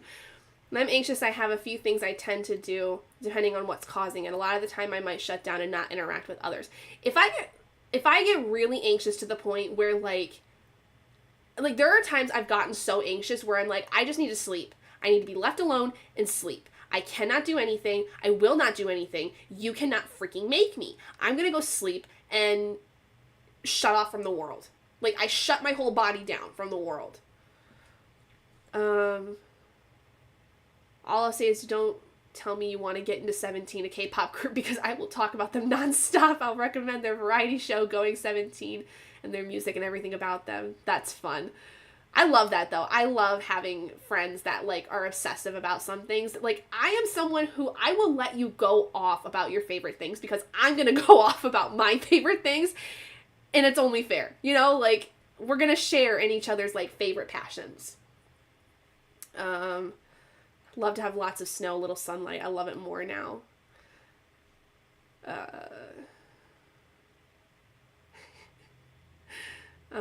Both my boys are on the spectrum and so am I, different generations. So I've been doing this for a while. Yes. And it can be genetic. It can be. Any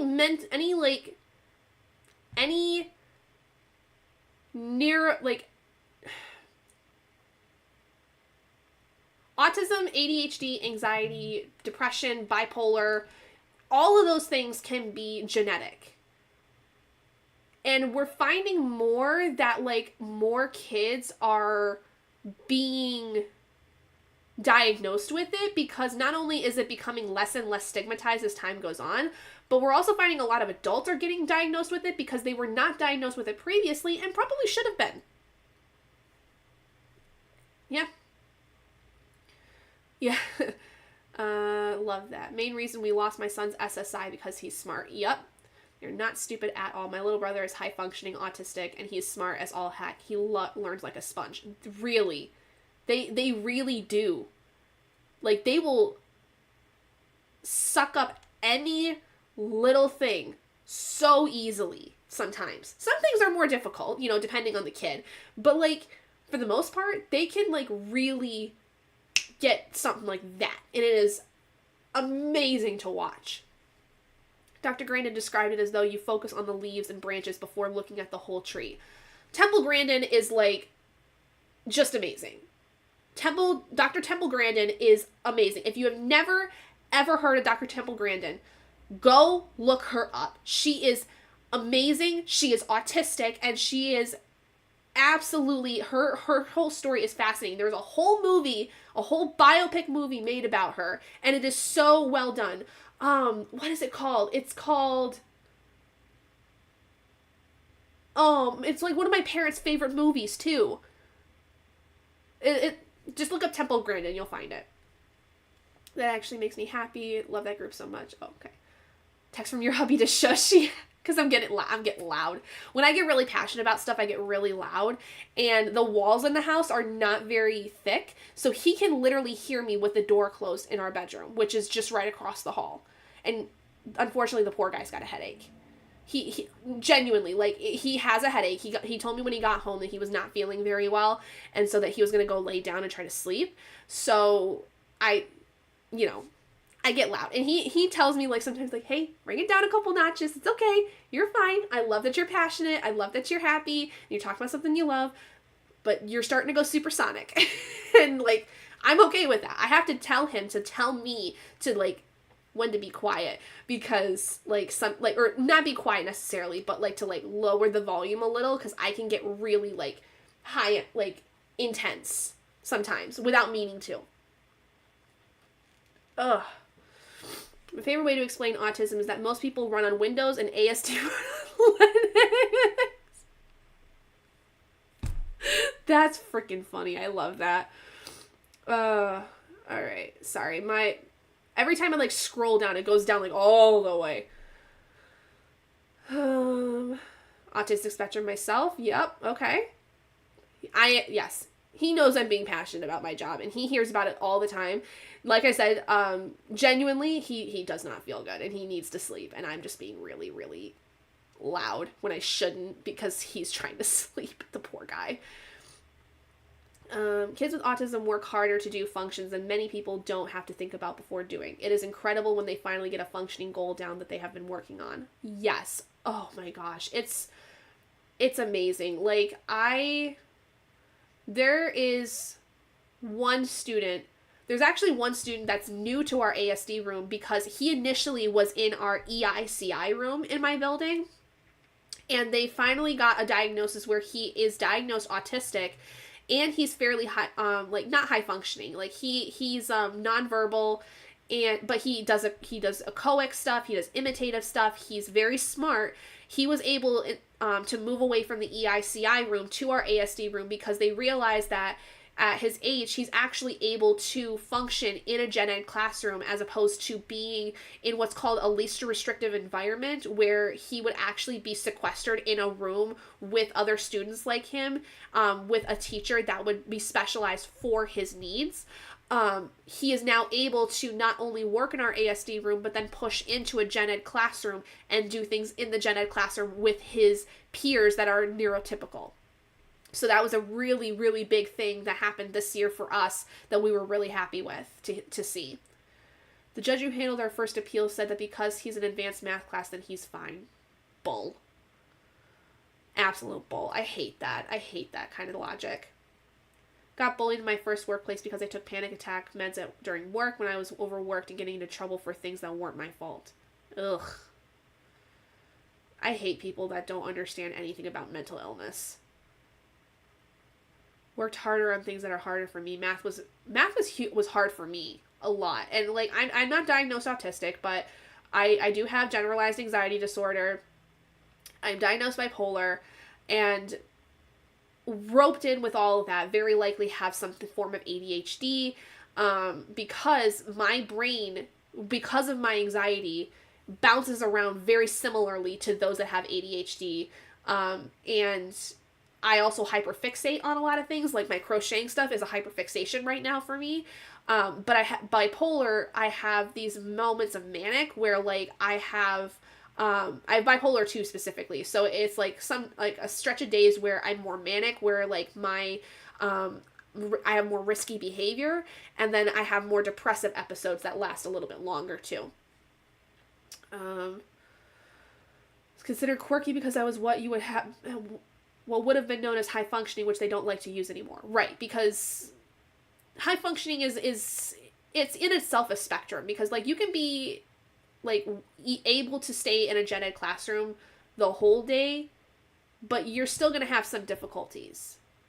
Like a lot of the kids that are considered high functioning still have a lot of like services that they need because they're still autistic. They still have things that they still need help with, a lot of things, like whether it's speech or it's extra help with reading or math or whatever it is.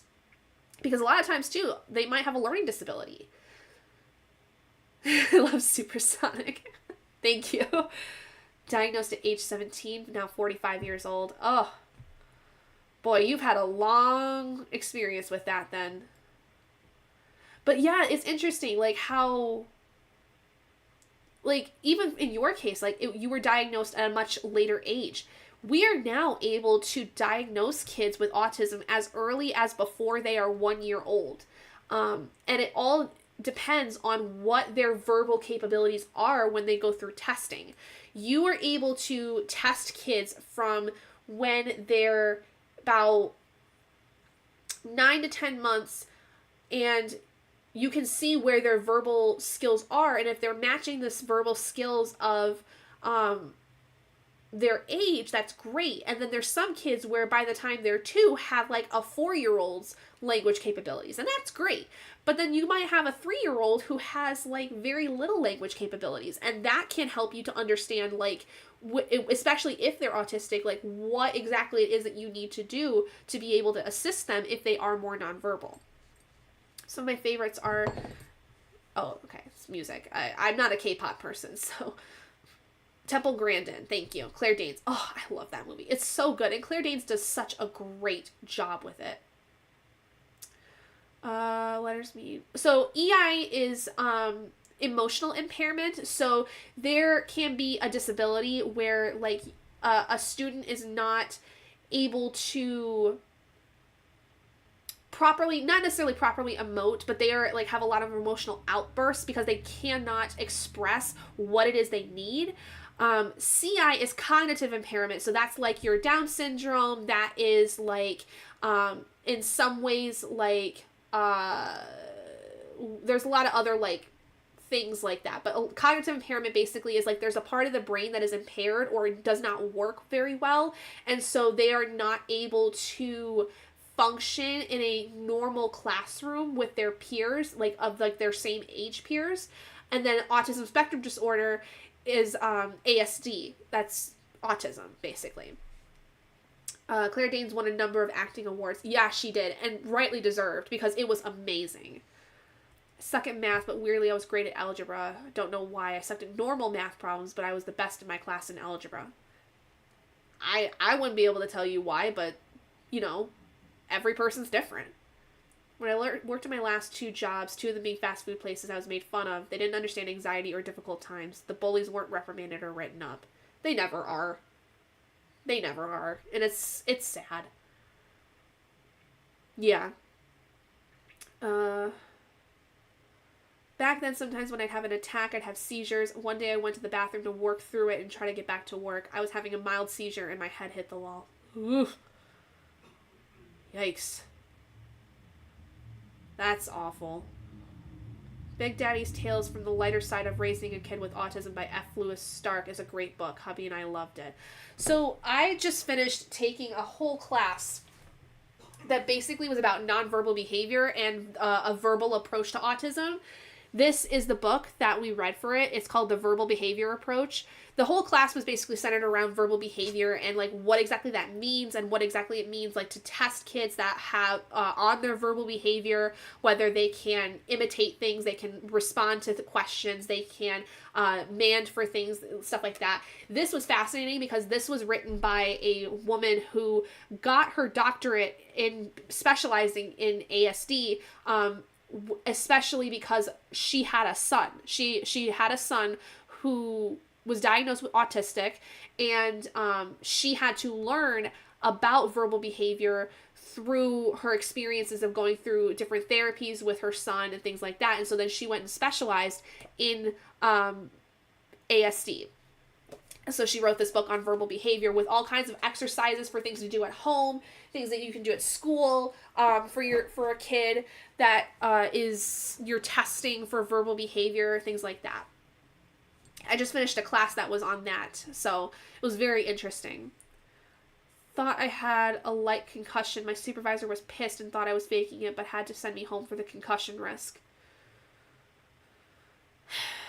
Yeah. Bullies in my workplace weren't dealt with either. Yeah, I figured. Yeah, they never are dealt with. They're never actually dealt with. It's just, don't do it again. Whatever.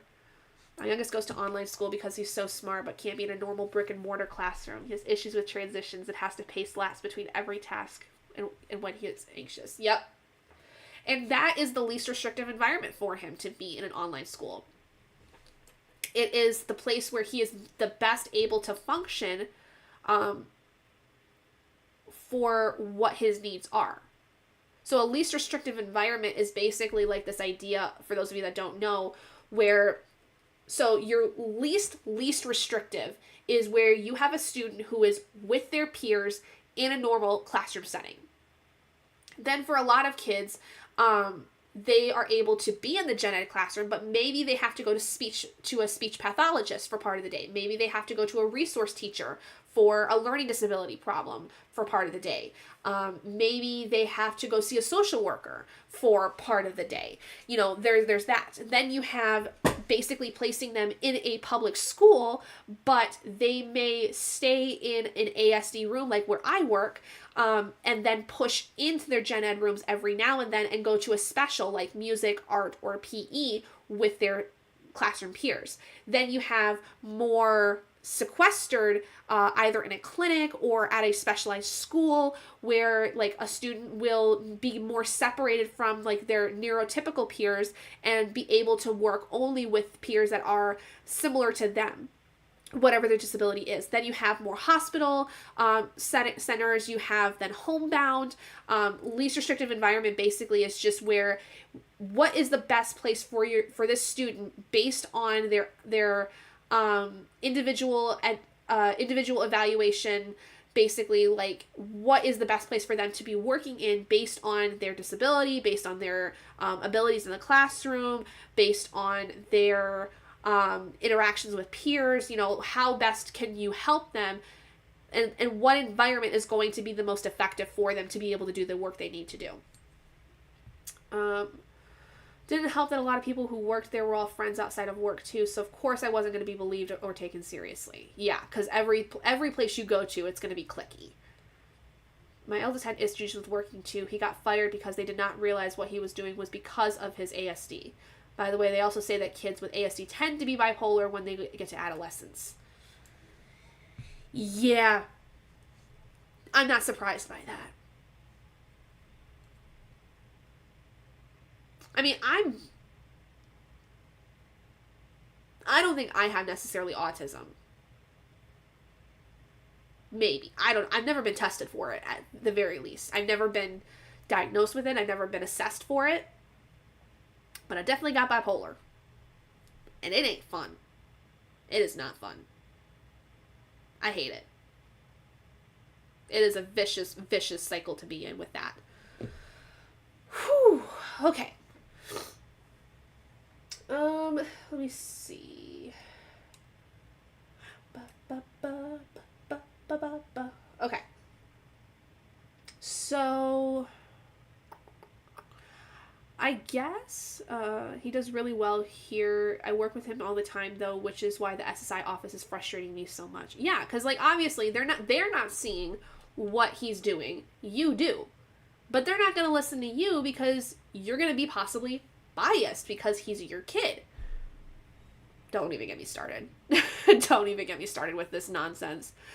All right, so with that, let's go ahead and get to our 90-minute sprint. I am still feeling good, so maybe we'll do more sprints. I mean, obviously, I have still a lot of this book left, and I don't want to stop sprints until it's done. But I'm also, like, erring on the side of, if I get tired, we're going to stop, kind of thing. But I don't feel that as of yet. I definitely, though, should go make dinner during the sprint.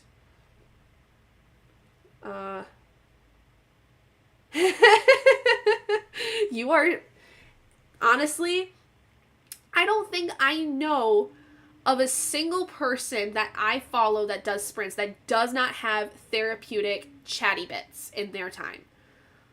Like, if I'm on sprints with my friends Bree and Brandy, it's therapy involving things about the real world that are really frustrating, like the government and other things. It also talks about education. It also talks about mental health.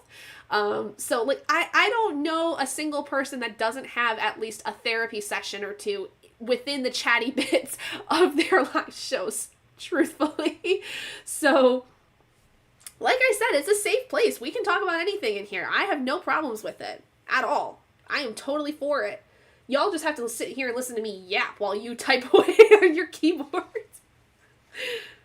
My little brother, no idea what else to call it, he's right on the border, is in a school for autistic kids. The issue is it's not teaching and responsibility. Yeah, and that's a hard thing for kids with, especially, like, more severe cases of autism. The act of teaching responsibility is really difficult because some of the kids, they don't necessarily, it's not like they can't learn it. It's more like it's very difficult to teach them, like, of what they're responsible for. Like, some kids I know have a hard time with getting their snow gear off, for instance. We have one kid who, she should be able to be completely independent. She's very stubborn, though, and wants everybody to do it for her. Like, she knows of what it means to be responsible and what it means to be responsible for her own things and for doing her own work. But she also is like, I just want everybody to do it for me. I want to be silly all the time. I want to be the big jokester and act like I don't know what I'm doing, but I actually do know what I'm doing. And it's frustrating because, like, the kids that, like, actually are struggling with being responsible, it's like they don't understand it as of yet. But they're going to, with the right teaching. But then there's some people where they're like, I'm not going to teach them responsibility. I'm going to do everything for them. Because apparently they're not competent enough to be able to handle it. Which is not true. They are competent enough to be able to, like, actually do what you teach them. You just have to actually teach them. Our parents aren't either. It's not helping him, and I'm worried he will struggle way more for it later on. Parents are a whole other issue.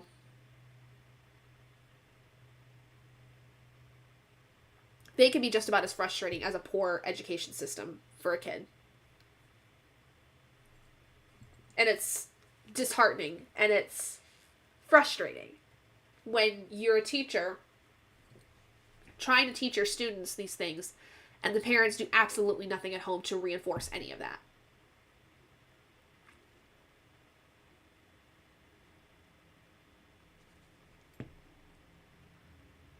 It's beyond frustrating. And they did not talk to his school case manager or social worker. Of course they didn't, because they're not going to.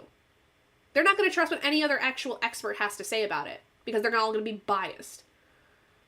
It's no homework at all. If he doesn't finish his classwork either, it's just not going to get done, or he can work on it the next day. So he thinks, why try? I can just not do most of it. See, with our kids, like, we don't necessarily send homework, but they will not get what they want until they get what they're supposed to have done. So, for instance, like, we'll do, task boxes, or we'll do actual, like, worksheets. And if they don't get that done, they don't get the reward of PBS Kids. They don't get their reward of playing a game with the rest of their class. They don't get a break. They don't get their 10 minutes of playing with something which, like, whatever it is, like, their reward, basically, they don't get that until they finish their work. And if they do things like hit or kick or punch or bite or anything like that, they get immediately reprimanded for it. That is the precedent we've set in our room, because my teacher that runs that classroom actually knows what she's doing for the most part. Like, she knows, like, how to actually work with these kids. And we've said plenty of times, like, if the kids are starting to get too reliant on, like, PBS Kids or playing on a tablet, for instance, for their breaks, if they start getting, like, really, like, aggravated because they're not getting it, because they're not doing their work, we cut it out cold turkey for at least a few days until they can actually showcase that they're capable of handling it as their break by showing that they can do their work. Because these kids, they're smart. They know how to play the game. They know how to play us. But we don't let them, because we know that they know how to play us. But that stuff that half the time doesn't get reinforced at home. And it's frustrating because when you're a teacher that's trying, or a para even, that's trying to get your kids to do the work that they need to, and that behavior that you set in the school is not reinforced at home, then what's the point? What is the point of us doing all this work if you're not going to actually pick up your end of it and actually do stuff at home? What's the point of them even being in school? You might as well just put them in an institution so that they can have that 24/7 at this point. I don't really think that, but there's a lot of issues all the way around. And it's not just like getting work done, it's behavior too. Like, if you reinforce a certain behavior at home, they think that they're going to be able to do that behavior in school and get away with it. And more often than not, if you're at a school that actually is doing what they're supposed to, this should not be the case. Lord knows I wouldn't. I love that he's getting the help the previous school didn't or couldn't help with, but he's capable of so much. He can do it. I've seen it. He was 8 and was able to help with chores. Exactly. They are capable. Like, if you teach them and reinforce with them what these things are, and you give them the reinforcements to do the job, they will learn how to do it. There's another school in our district that I worked at while I was subbing last year, and it was an ASD room. And those kids, they all had a chore to do at the end of the day. One was sweeping the floor or vacuuming the floor. One was taking a wet wipe and cleaning the tables. One was making sure all the toys were picked up. One was making sure that everybody's coats and stuff were, brought into the classroom or something like that. They all had a job, and it was done every single day because they were taught how to do those jobs. They were taught by their teacher. Whether or not that's being reinforced at home, I don't know. But it was really fascinating to see that, like, these kids can actually do these things. Because, mind you, I was 2 years ago, I was ignorant of all these things. And it was not until I started working in ASD rooms as a sub that I started recognizing these things, and I fell in love with working in the ASD rooms, and I realized I want to be a teacher. I want to be a teacher that works with these kids in particular.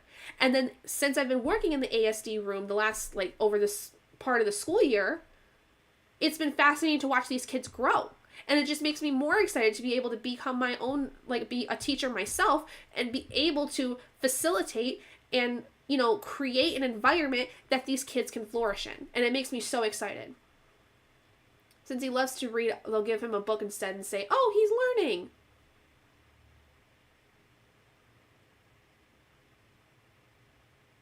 Okay, but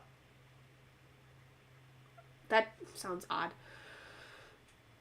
Title I school, so we have quite a few students in our access units who come from poor families who are just getting by, so things done in the class aren't reinforced at home. And that is one particular situation where that's understandable. If they don't have the resources to be able to reinforce those things at home, that's one thing. But if you come from a home environment where your parents are fully capable of reinforcing things at home, if they are fully capable of it, there is no excuse to me. Like, we have plenty of students who come from poor families and, they don't have the ability to access certain things, and they don't have they've got 6 kids in one home, and so they can't spend as much time with the one that has the autism because they're trying to focus on all the other kids, and the other kids don't really help with the student. But if you have a home environment where your parents are absolutely capable of helping and reinforcing certain behaviors that should be expected at home and at school, and they're not doing that, what's the point? Seriously, what is the point at that point?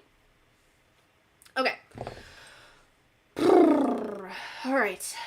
I'm going to unclench. Let's all take a nice, calming few deep breaths. This is a bit of a heated discussion. Heated for me because I'm very passionate about it. So let's all take a nice couple nice deep breaths.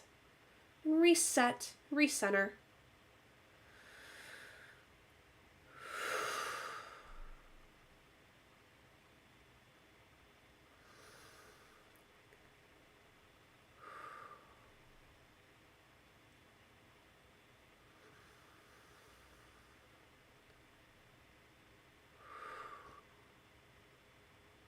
Okay. More so because I wasn't allowed to do shit. I watched movies and they got mad and said, oh, you can do other things like reading or when playing a game. Yeah. Like, you had no ability to actually do what you wanted. And you had other things that you... Yeah. I get it. It's frustrating. Okay. How are we feeling? Are we ready for a 90-minute? No, you weren't playing that with him. Sorry, I'm not his parent. Shouldn't have to watch him 24/7 when his actual parents are in the house and don't want to be around him. Yeah, that's unfortunate. I hate it when parents don't actually want to be around their own kids. I can't even imagine. Like, I get the idea of, like, being overstimulated and needing to, like, have your own space and everything. Like, I get that. I do. But if you have a kid that has a disability like that, and they need support because they cannot function on their own just yet, that is your obligation as their parent to take care of them. And to help them and reinforce the behaviors, excuse me as I spit everywhere, reinforce the behaviors that are actually important to be reinforced. Yes, we need some deep breaths. Need some calmness, because I was getting a little heated there because I'm so passionate about this and I'm so passionate about teaching these kids and education in general. We all need to calm down just a couple notches and just come back to a nice calm center. Ding! Alright, so 90 minutes. Y'all ready? It's gonna be a long one. It's gonna be our longest one for today. Who's ready for a 90?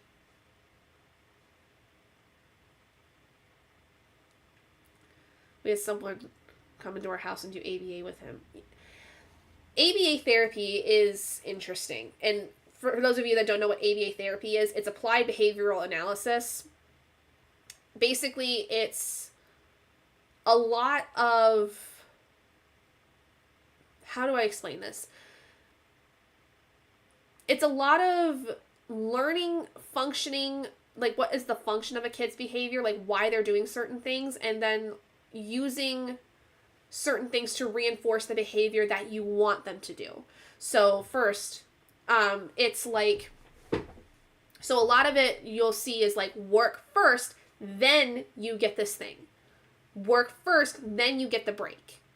ABA therapy also is more encompassed than that.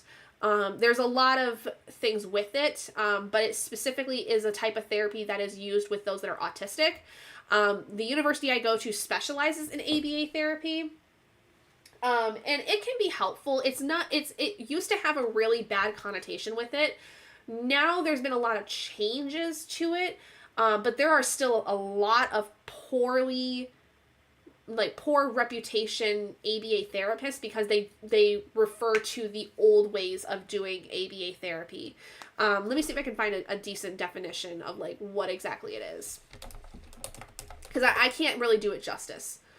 So it's basically like, it's a way of basically assessing what the needs and abilities are of a student, coming up with a treatment plan that includes things like positive reinforcement, so like treats or something that they find as a reward, prompting them where it's like, hey, this is what you're supposed to do, let's do this. Like, for instance, okay, you have a kid who is 2 years old learning how to wash their hands after using the bathroom. Okay. They have no semblance of how to do it. They have no ability to do it because they've never learned. So the treatment plan that you could do is you would set up like in some cases, like how we have in our school, is we have a visual checklist. Like a little checklist on the wall of like, okay, this is how you wash your hands step by step. You get your soap, turn on the faucet, scrub your hands with the soap under the water, turn off the faucet, things like that. And when you go through each of those steps, for each step that they do correctly, you provide some kind of positive reinforcement. A lot of times it's praise. Good job, you did it. Great job, fantastic, that's awesome, things like that. And you then increase the you decrease the prompts over time. Like, a lot of times kids, like, they need someone to like take their arms and actually put them under the faucet to get them to understand, hey, I need to put my hands under the water to wash them. Over time, what happens within ABA therapy is that you can then come back off of those prompts. You can be less physical with them and just be like, okay, wash your hands. And they can do every single step and do it well. And a lot of our kids that we have are able to do that. We're one of the first families to get it in the state, and the lady would not let me in the room, yet I was the one who had to deal with him when she left. Yeah, because, yeah, the thing is that,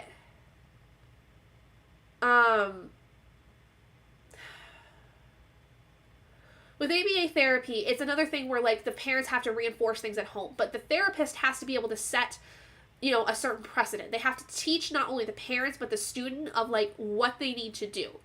And if the parents don't really know what to do, if you're not allowed to be in the room with them and learn what it is that they're supposed to be doing, how are you supposed to reinforce that at home? That doesn't make any sense to me. Like, there's a lot of ABA therapists out there that put a bad name on it, but it's actually been a lot easier. It's a lot nicer than it used to be. But ABA therapy is a lot of times, it's basically a type of therapy that is science-based, that helps to teach new skills and behaviors for those that have specifically autism. It can be used for other developmental disorders, but autism is the one that it is most effective for, and you can teach it at any age. It doesn't matter if they're a toddler, it doesn't matter if they're a fully grown adult. ABA therapy is perfect for any type of age because it's all about learning new skills and learning new behaviors that are appropriate for whatever it is that you're doing. 90's good. Okay, 13 and a half years apart. Yeah. We use visuals in the bathroom and for washing hands. Most of our students aren't potty trained. Only 2 are fully potty trained. Then we have another who is showing signs that he's ready. There have been students I've worked with in the past who were potty trained with the help of ABA therapists. And that's exactly it. ABA therapy has come a long way. It used to be in the past that it was very much like looked down upon because of the fact that it had a negative connotation for a lot of reasons, that like it's just like you're demanding these things of kids and like they're not actually learning anything.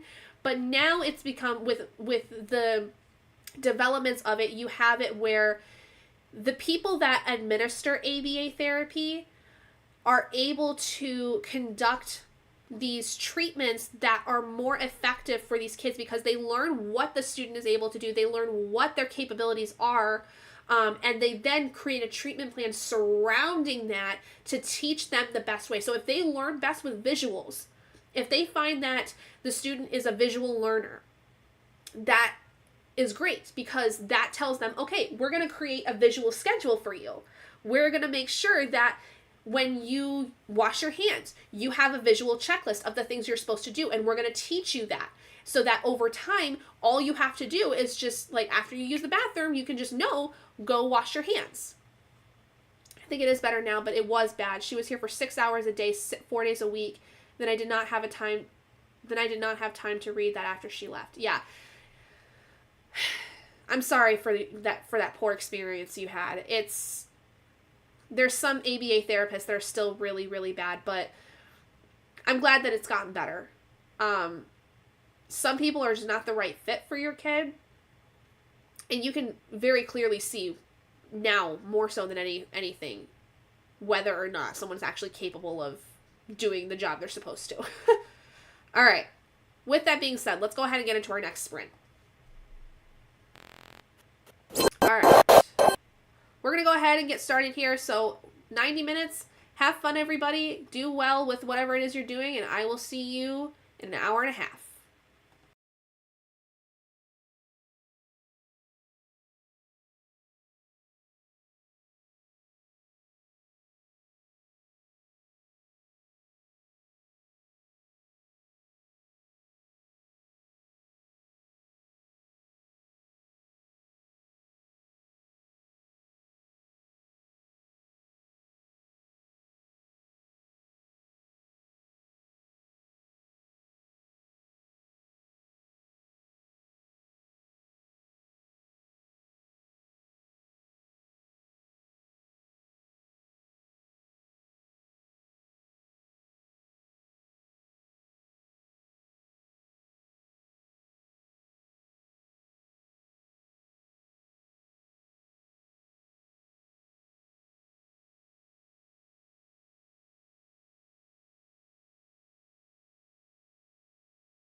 Hello. Hello, hello, hello, hello, hello. 80 pages that time. Got another row done on my cardigan. I have just under 3 hours left of this audiobook. Hillary! Hello, my love! Hello! Made it to 75% in The Fires of Vengeance by Evan Winter. Ooh, very nice. Raven, don't even worry about it. You are fine. I have said before, I will say it again, this is a safe place. Any angered ramblings are welcome. This is a safe environment. Okay? So, you got something you need to vent about. It's okay. We are here. We are here for support. Alright. So, we're going on 7 hours. I could still go for more. I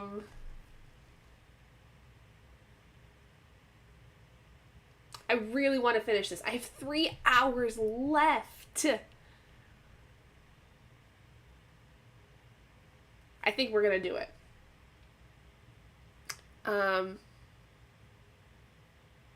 Let's see. But now the question becomes, do we do another 90 or do we start going back down? Because either way, I will get this done. Like, if we go back down, I will still finish the book. So, we can either do 3 more sprints, or we can do a 90, or we can do 2 90s. It's up to you guys. Going to have supper, pork chops and cheesy rice. Not sure if I said. Hope to be back before you're done. I'm sure you will. I'm sure you will. We'll be here for a while longer. I wish I could have been here earlier, but we had to do so much running around. No worries. Wrote some notes and did a small workout and watched a video. Very nice. Very nice. I love it. Being productive. Yeah, I think it's either going to be, we're going to do 2 90s, 60 and a 15. Well, I have, okay, so this is, so I have 3 hours left of the audiobook, and that's with being on 2.5 speed. So no matter what, I have 3 hours of this left. So we can either do 2 90s with 1 break, or we can do a 75, a break, a 60, a break, and then a 45.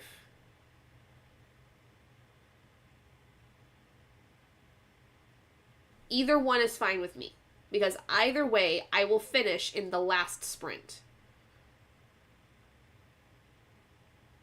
So, whatever it is you guys want to do. Would you rather do 2 90s, or would you rather start working our way back down to a 45? I also need to take my meds because my alarm's going to go off here in a couple minutes. So while I take my meds, y'all tell me what you want to do. Raven says the second one. So the 75, the 60, then the 45.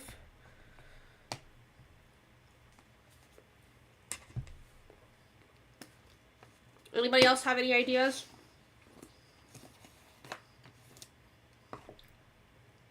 Anyone have any opinions?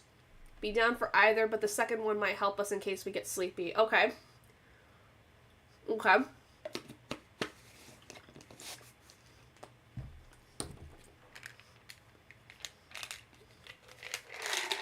Yeah, I can see that. Also, if you have not taken any medications, any vitamins, especially that are nighttime related, please be sure to do so during this break time. I myself am taking my multivitamin, my greens, my vitamin C, my antidepressant, hold please, my mood stabilizer that I am running out of and need to go refill this weekend maybe, my allergy medication,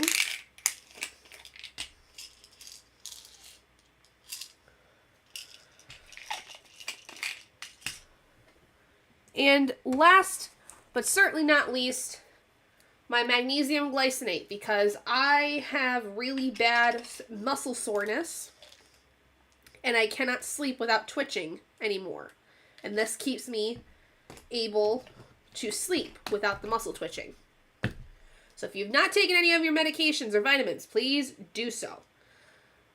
Sounds like, though, we are down... Oh, that was my candle. I started burning a candle during that sprint, and I saw, like, redness, and I was like, what's going on? It sounds like we're down for the working down to 45. And there's my medications alarm. Thank you, phone. Magnesium first.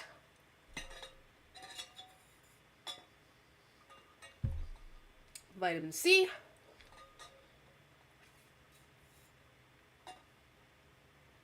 And my other meds. All right.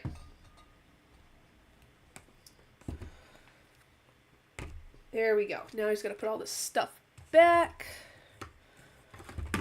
Ah! Hopefully not knock down anything.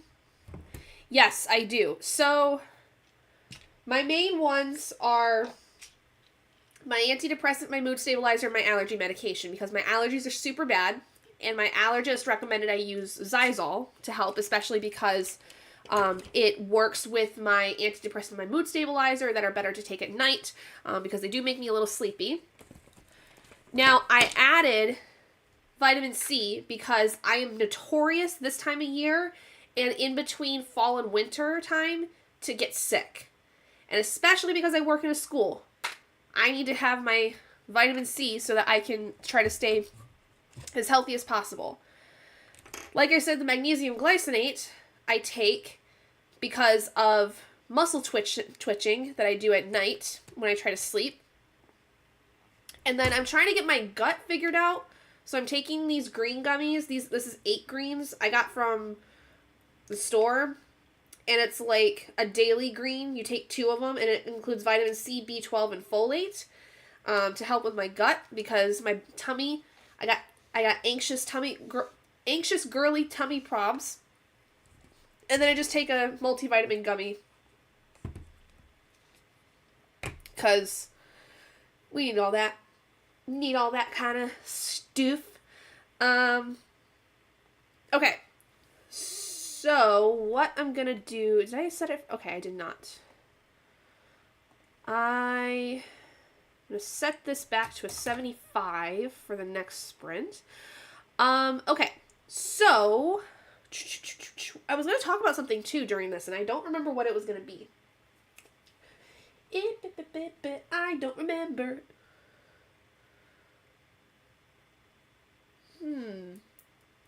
What was I going to talk about? I don't know. It's just gone. Whatever it was, it's out of my head. Goodbye. See ya.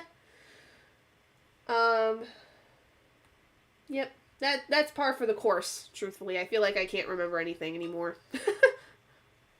I'm lucky I can remember the things that happened in my books, let alone anything else that I was planning on talking about.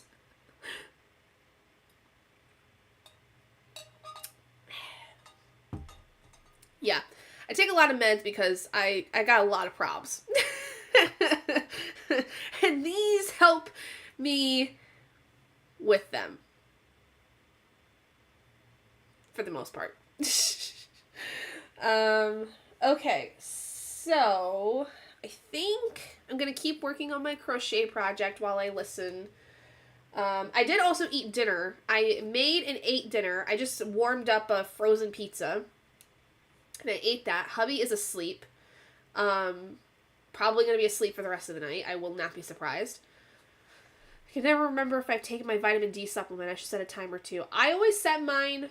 Mine's like constantly on. I don't always remember to still take my meds even with the timer on. I'm not gonna lie. But I try to be really good, especially with my antidepressant and my mood stabilizer, because they are important for my brain. Keep me from being too unhinged. Which they do, like I said though, they do make me sleepy, usually. So it is entirely possible I may not make it to the 3 hours that I want, but I'm going to try my damnedest to stay awake without having to drink caffeine, because I would like to be able to sleep at some point tonight. Just not right now. I'm trying to think, because I wanted to plan for the class that I'm starting up next week, but the problem is my professor hasn't put anything out yet for our class, and it starts on Monday, and I have no idea if I have to get a textbook. I have no idea if I have to buy any special things for it or whatever, so it's fine. It's fine. I do, though, next week have my second mentoring session with my pre-internship professor, which is great, because once that's done, my observations should be done. I'm all caught up on my observation hours for this semester, so I don't have to go to the high school anymore. And then the only things I still have to do are my 2 IEP assignments, which really it's one assignment, but it's 2 parts, because I have to be a part of an IEP meeting at my building, and then I have to be at an IEP meeting at the high school. And I have to do a paper that compares both of them. The only other thing after that is I have to do my reflection for my pre-internship. That's it. That's all I have to do for the pre-internship, and that all is due by April 20th. So we're doing pretty good on that. I do have to sign up for classes, I think, on Monday for the fall, which mostly is going to be my internship and maybe one other class, something like that. I have to take some summer courses, so I have like 3 classes over the summer I have to take, but it's fine. It'll be fine. At least I won't be working a ton, so it is what it is. But I'm hoping to get some summer school hours. I have to figure out what the whole deal with our summer school stuff is, because I don't know how that works. I know that, like, you can, like, sign up, basically, to do summer school, but I don't know which buildings are doing that, and I don't know what the hours are for that, and what I would be doing, necessarily. So, I don't know. We'll have to see how that goes. Alright. Anyway, are we ready for our next sprint? Has everybody taken their meds? Has everybody gotten their drinks, gone to the bathroom, done what they need to? Everybody ready to go to just get into another sprint? Or do we need to chat about something? We can chat about anything. I'm totally down. But y'all gotta let me know. I was gonna do something and now I forget. Why is my brain not working? Oh, that's what I was gonna do. I was gonna show you guys. So, y'all know I'm doing crocheting stuff. Ooh, this one's really dirty. This one needs to be washed bad because he's dropped on the floor a couple times and gotten dirty. So, y'all know I'm doing my crochet stuff, right? Well, I have a friend that is amazing when it comes to crocheting. She's been doing it since she was a kid. She's a fully grown adult now. She, for my birthday last year, made me a crochet Dougie and Oscar. Some of you may have seen this. But for those that are new, these sit on my desk. I got a little Oscar and a little Dougie. I got my little boys. There was a Dougie in here for a minute earlier. He laid in the dog bed behind me. But then he was like, nah, I don't want to be in here. I want to be laying under the bed in the bedroom. Almost done with supper and have to let the dogs out before hubby goes back to work. No worries. Take your time.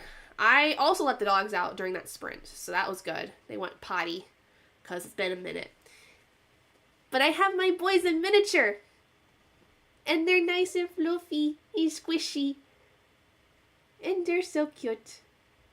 I just love these so much. They're so stinking cute. So my friend made these for my birthday last year. And I love them. They are so cute, I know. Y'all, I could talk about my boys all day long and how much I love them. I really, really could. I am obsessed with my dogs. I am obsessed. Like, it's kind of unhealthy, I think, how much I'm obsessed with them. Okay, so I think this sprint, what I'm going to do, first I'm going to get comfy into some pajamas, since I've taken my meds, and we're starting to kind of wind down. I'm going to do my skincare routine for the night. And when I get done with those, I'm going to come back and keep working on this, because I'm on the third of 10 rows that I need to do for this next round. And I'd like to try to get through a couple more rows before the end of the night. So, I think that's doable. I think we got this. So, coolio. All right, let's go ahead and get into our next sprint. All right. So like I said, we're going to do 75, then we're going to go back to a 60, then we're going to go back to a 45 with chatty bits in between. So, we're going to wind down for the night, and then once the 45 is done, I should be done, before the 45 is over, I should be done with my book. So that should be the last sprint, the 45-minute one. And if at any point you guys need to hop off, go to sleep, whatever, by all means, do not feel like you're going to hurt my feelings. It's totally fine. I may at one point just be like, you know what? I'm just going to go to bed, see you bye, kind of thing. Like, I very well could do that. We will see. But my plan is to stay up to finish this book. And it's getting to a really important part. Like, there's a big battle here coming. So I probably should at least get through that part before I go to bed. But all right. Let's go ahead and get started. I will see you guys in an hour 15.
Okay, sorry. I was trying to finish up that chapter because I had like less than 2 minutes left of it. So I got to page 580. So I have less than 100 pages left of this, and I got through 75 pages that time.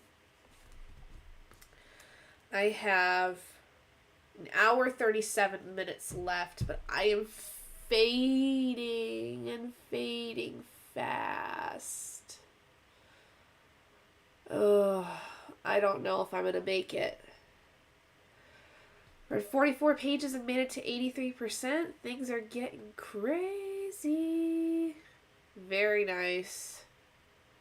It's exciting. Oh, guys, I am so fading.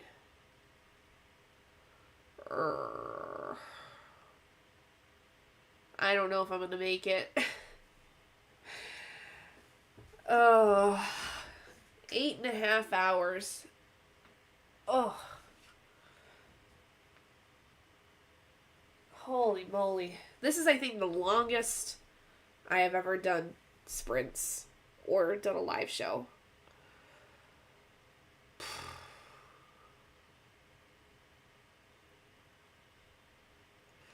All right. How are you guys feeling? It's 9:30 currently where I am. I am very much ready to go to bed. I am tired, but I want to finish this. But I think I'm going to have to wait till tomorrow because I am... No, I can do it. I can do this.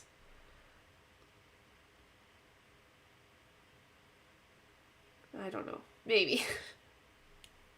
I don't know.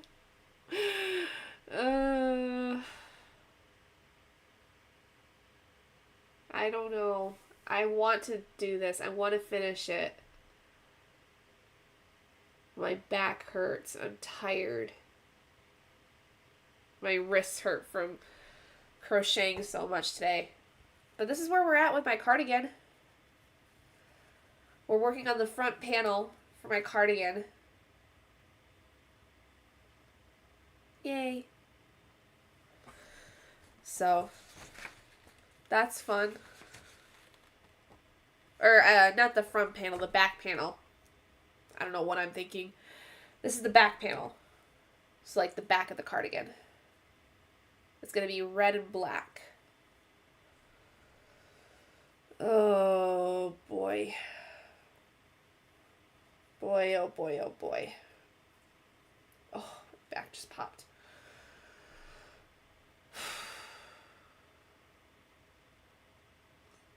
Alright. I think I'm gonna call it there. I am so tired. I need to go to sleep because I think I'm gonna actually start getting a headache here pretty soon. So I'm gonna go curl up in bed. For those of you that are interested, final reminder that tomorrow night, 8 p.m. EST, I am doing a live show for Words Like Coins and Royal Assassin for the Realm of the Elderlings read-along. Sorry, my nose is so stuffy. So I will finish this tomorrow before the live show. Like, I'll probably finish this first thing in the morning. And, that way I have time to be prepared for the live show.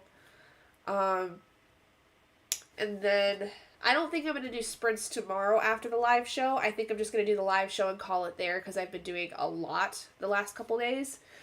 But the next sprints that I will be doing will be Monday, starting at 4:30 p.m. EST.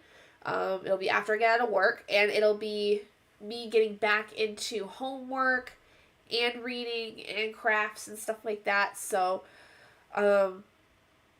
should be good.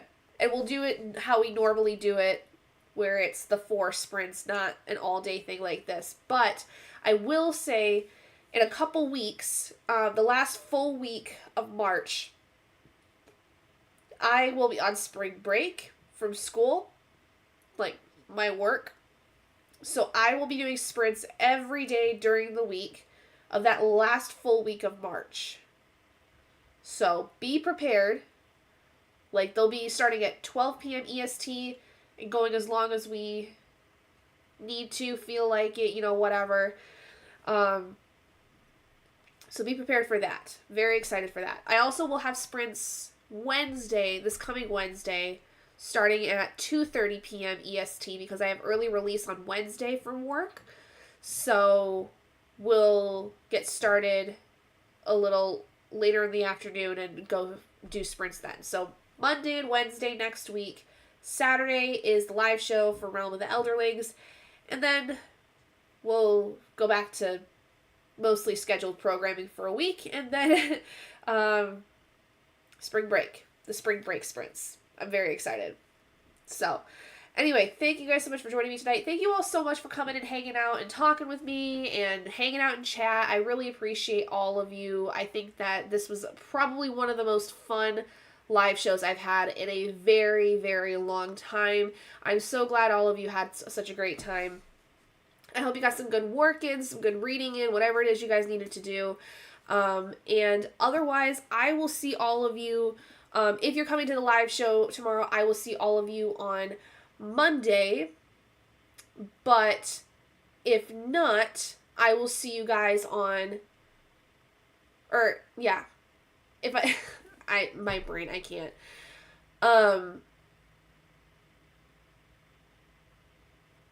If you're not coming to the live show tomorrow, I will see you all on Monday for sprints.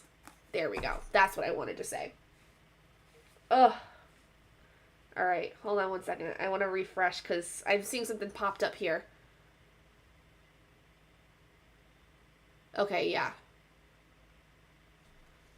For some reason, my chat didn't refresh, so yeah, I'll finish it in the morning. Thank you. Finished High Society by Daniel Kalla. Very interesting. Think I might just take a break from reading for the rest of the evening and just play a game on my computer for the rest of the evening. Recovering from a mastectomy. Oh, I will send all of the healing vibes and healing energies out to you, my friend. That is rough. Melissa, please take it easy. Get better. Thank you for joining and hanging out with us. But take care of yourself, please. Like, seriously, please take care of yourself. That breaks my heart that you had to go through that, and I hope that your recovery is easy and good. Okay, guys, I will check in with you all tomorrow at the live show if you decide to come hang out with me and talk about Robin Hobb and the Farseer trilogy. But otherwise, I will see you all on Monday. Oh, preventative surgery. Oh, still, that's rough. All right. Bye.